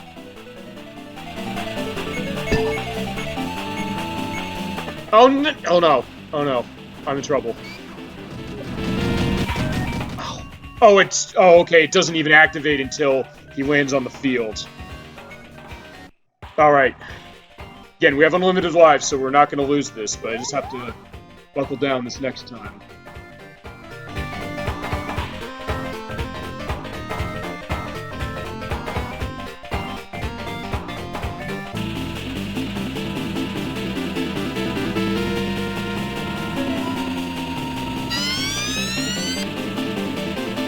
I mean, honestly, this is probably the hardest part of the fight. Again, I just wasn't careful as far as the thing with the Metal Sonic. Okay, so I got rid of 1 right away. I wish I got rid of 3 right away. Okay, no, okay, yeah, I showed 2. 2 is this thing. Except I was not careful with that. I wasn't careful there either. Yeah, it was alright. I love right there is like, yeah, it seems like the screen is moving up.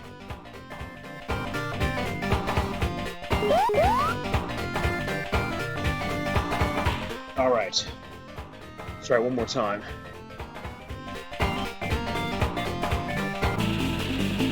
Yeah, I just want to get rid of 3 in particular.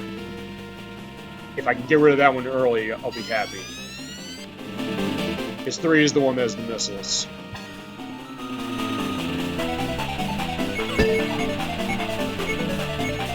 Or I'll hit 3 right away, oh no.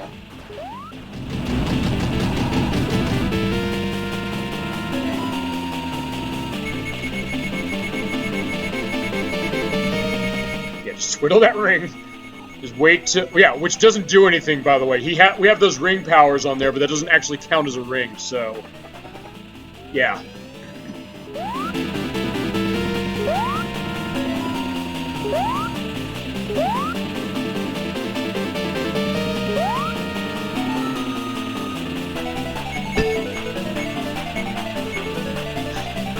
I hate that I'm hitting 3 so much. But again, at least when I hit it with Knuckles like that, or get hit there, I don't have to do anything else.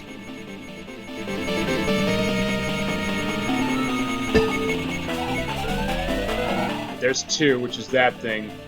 As I said, I made this look harder to avoid than it should have, because basically as soon as it throws the arm down, just throw up, or jump and throw upwards. I guess you don't have to throw upwards, but I just do it. 1. Did we show off? No, 1 was this. Right, because 1 is the spike wall, 2 is the arms, 3 is the missiles, and 4 is the buzzsaw. But I'm getting really bad luck on this.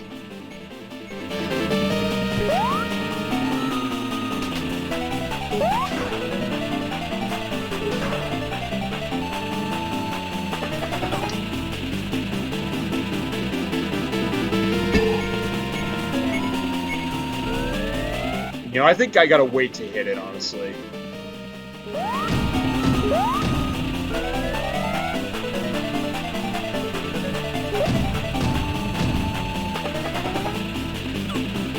didn't give me that much trouble the first time I fought. Alright, so...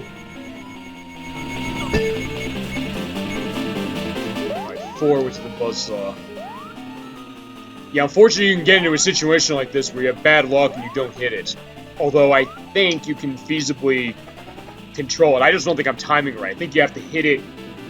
I think what you hit it on is where... Stop. Okay, or maybe right before. Okay, thank God 3 went away right away, so I'm in much better shape right now. Yeah, the other ones I can handle no problem. 3 is the worst.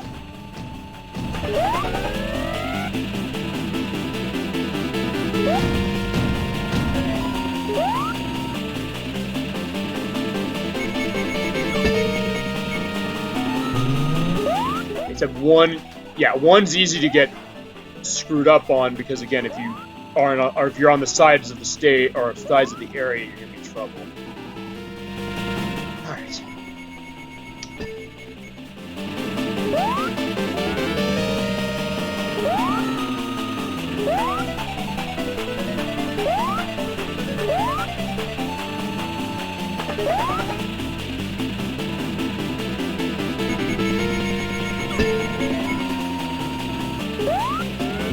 No.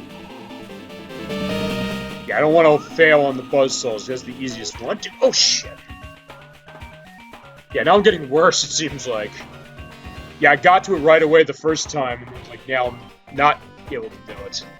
Yeah, we're beating this game, damn it. That being said, I probably won't show off the training mode now I'm thinking about it, because, again, this is taking longer than I thought it would. This boss and the game itself. So...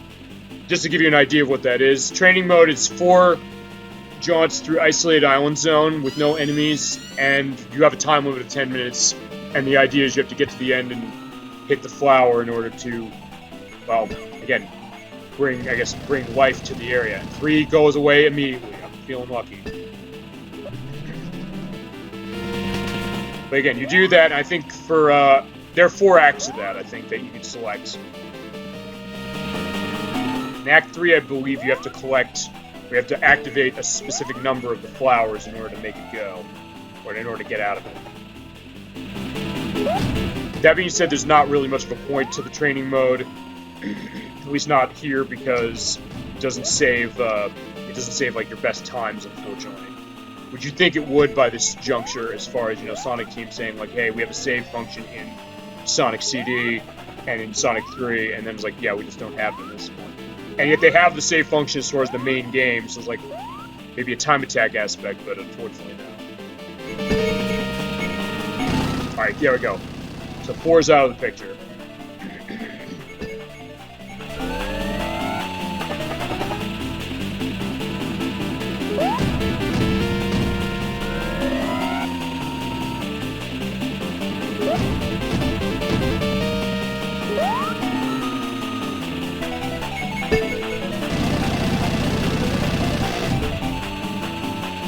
Hopefully I'll get lucky and just hit this right away.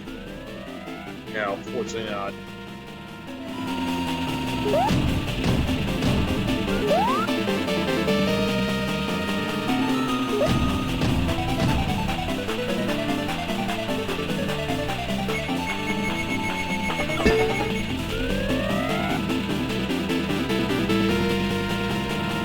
I'm just glad that we didn't leave 3 as the last one. That would have been disastrous.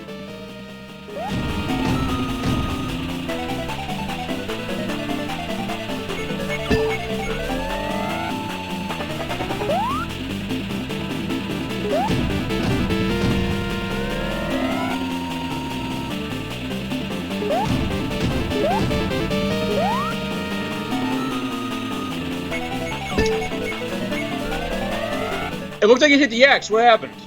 Okay, maybe the gray is what I have to hit. I hit the 2 again. Oh, no, I want to get out of the way.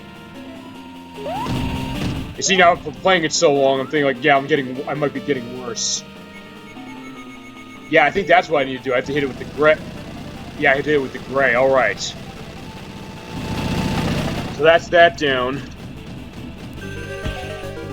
Now, let's do this right.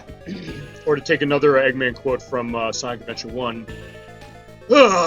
He's not gonna get away with this.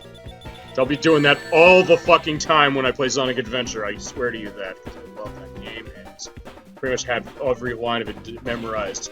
Alright, back with not Evangelion Metal Sonic Robot. I never really thought that. Jesus, what was going on there with the screen? Just like disappearing. Just like kind of just going all over the place. Alright, so I got that hand off easily. It's just, alright, I guess I gotta be a little more careful with this one. Put your hand down.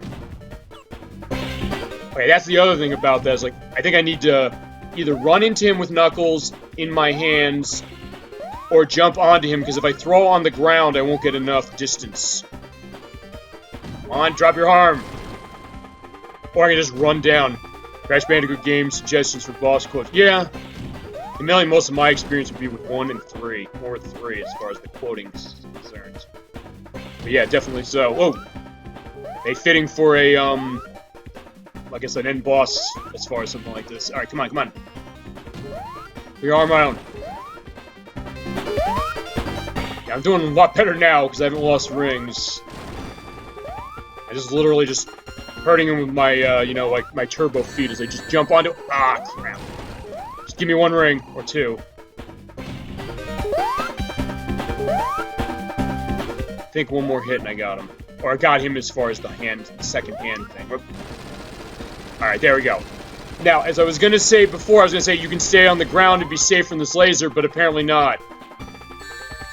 Okay, alright, that was what happened. You're safe from the laser as long as you don't go up. I was too close to his body, that's what it was. If I get in that position in the corner there, just spin dash to the other side. Yeah, I barely used the spin dash in this game, actually, now that I'm realizing.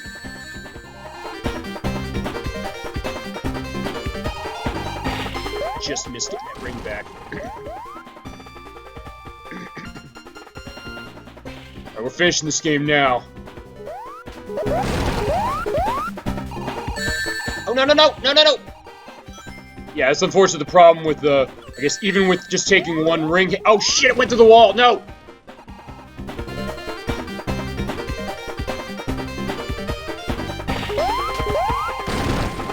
Come on. Just keep doing this and I'll be okay. Got him! Alright, there we go. That's the end of the game. And by getting all the Chaos Rings, we are guaranteed the good ending. In fact, here we're going to show you what happens. Cool. Oh, and look, Sonic is in this game. Okay, I lied. If you get the good ending, you have Sonic and Tails there. I guess feasibly saved if you're going based on the continuity of the comics. Or the Archie comic, where they're kidnapped along with everybody else. But there we go, after about 3.5 hours, not too bad, I guess. That is Knuckles Chaotix for the 32X. Definitely a unique take as far as Sonic and 2D Sonic, and a unique representation of the series for the 32X, with really good visuals and audio, and interesting ideas with its gameplay, even if there's some weirdness to it that I'm not always completely comfortable with. But that being said, if you have a 32X, you probably want to own this game. This is the reason you want to own it, but again, it does not come cheap anymore, and they've never re-released it. We're talking like over like $150 for this game. In fact, the copy I have probably goes for way more now, because I have a complete copy. But, yeah, so that was a nice one as far as Super Sonic Game Saturday for the sophomore entry. And I'm looking forward to next month when we do Dr. Robotnik's Mean Bean Machine and Sonic the Fighters. We're going to do 2 or 3 in 1, so we're going to have a lot of good coverage for that. And again, I had a lot of fun doing this. I had a lot of fun with all you guys watching. Thank you very much for watching. Again, going into my itinerary for the next couple weeks, next week is going to be Pokemon Snap, running through for the Nintendo 64, running through the Wii U in particular. Then Pitfall the Mine Adventure. Then we finish Metal Gear Solid. Then again, Super Sonic Game Saturday, and then I guess then okay, I'll have to keep up the chat on this. Is what I'm gonna do, because I did remember I mentioned Katamari Damacy and Slam City. If we're gonna do Slam City, I mean, you do not want to miss that. That is that's not gonna be a completing that game play. In fact, that's gonna be a unique one for me. Not even necessarily because it's like a game that's not free. Because I did that with Pac-Man 2. But still, it's going to be one you're going to want to see, just to see, like, what the hell kind of game is this? And yes, this thing actually existed. But that'll be a fun one. And yeah, Nikata Marimasi. Heard SimCity. I want to figure out with my PC for that. Star Fox. I think you mentioned Star Fox. You mentioned Star Fox 64. That's going to be April. SimCity, I could do the Super Nintendo version, but again, I don't have a whole lot of experience with it, and if I wanted to get SimCity going, I probably would do... I figured out the PC situation and run 2000, because I love 2000 in particular. Or I could go on the console ports of 2000, see how those turn, but... I guess we'll see to that. But like, that's a suggestion as well. Just showcase it, but... There you go. So that is Knuckles Chaotix, and... Thank you for playing, thank you for watching, presented by Sega. Enjoy This Horizon, which was in Sonic Mania as well, 2000, which is where I go as well. Alright, so, there is the Chaotix crew, there's Sonic and Tails. I think we're all good. Let me just press start to see if we go back to the title screen and everything. Yes, we do. Okay, so, with that, I think I'm going to close out. Actually, you know what?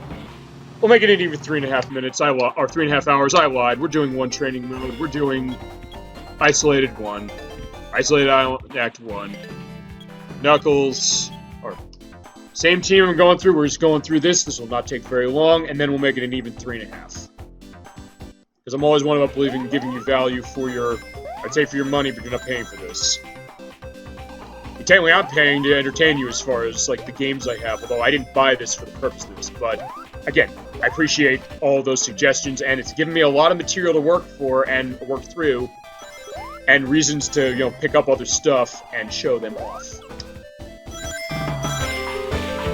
Again, we get to listen to Isolated Island, or Door to Summer, as it should be called, as far as the title track, or that sound of it, one more time, because again, this song is just so good. It's like how we ended, I'll tell you, it's fitting because it's like how we ended Sonic CD last month with Sonic Boom. Oh right, there's water slides here, which is not in any other level.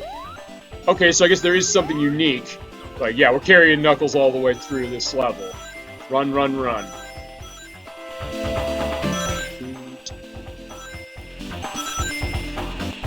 There we go. Ooh. Okay, there you hit the flower, and we are all done. Okay, and now with that, I'll leave you with the image of the Chaotix crew.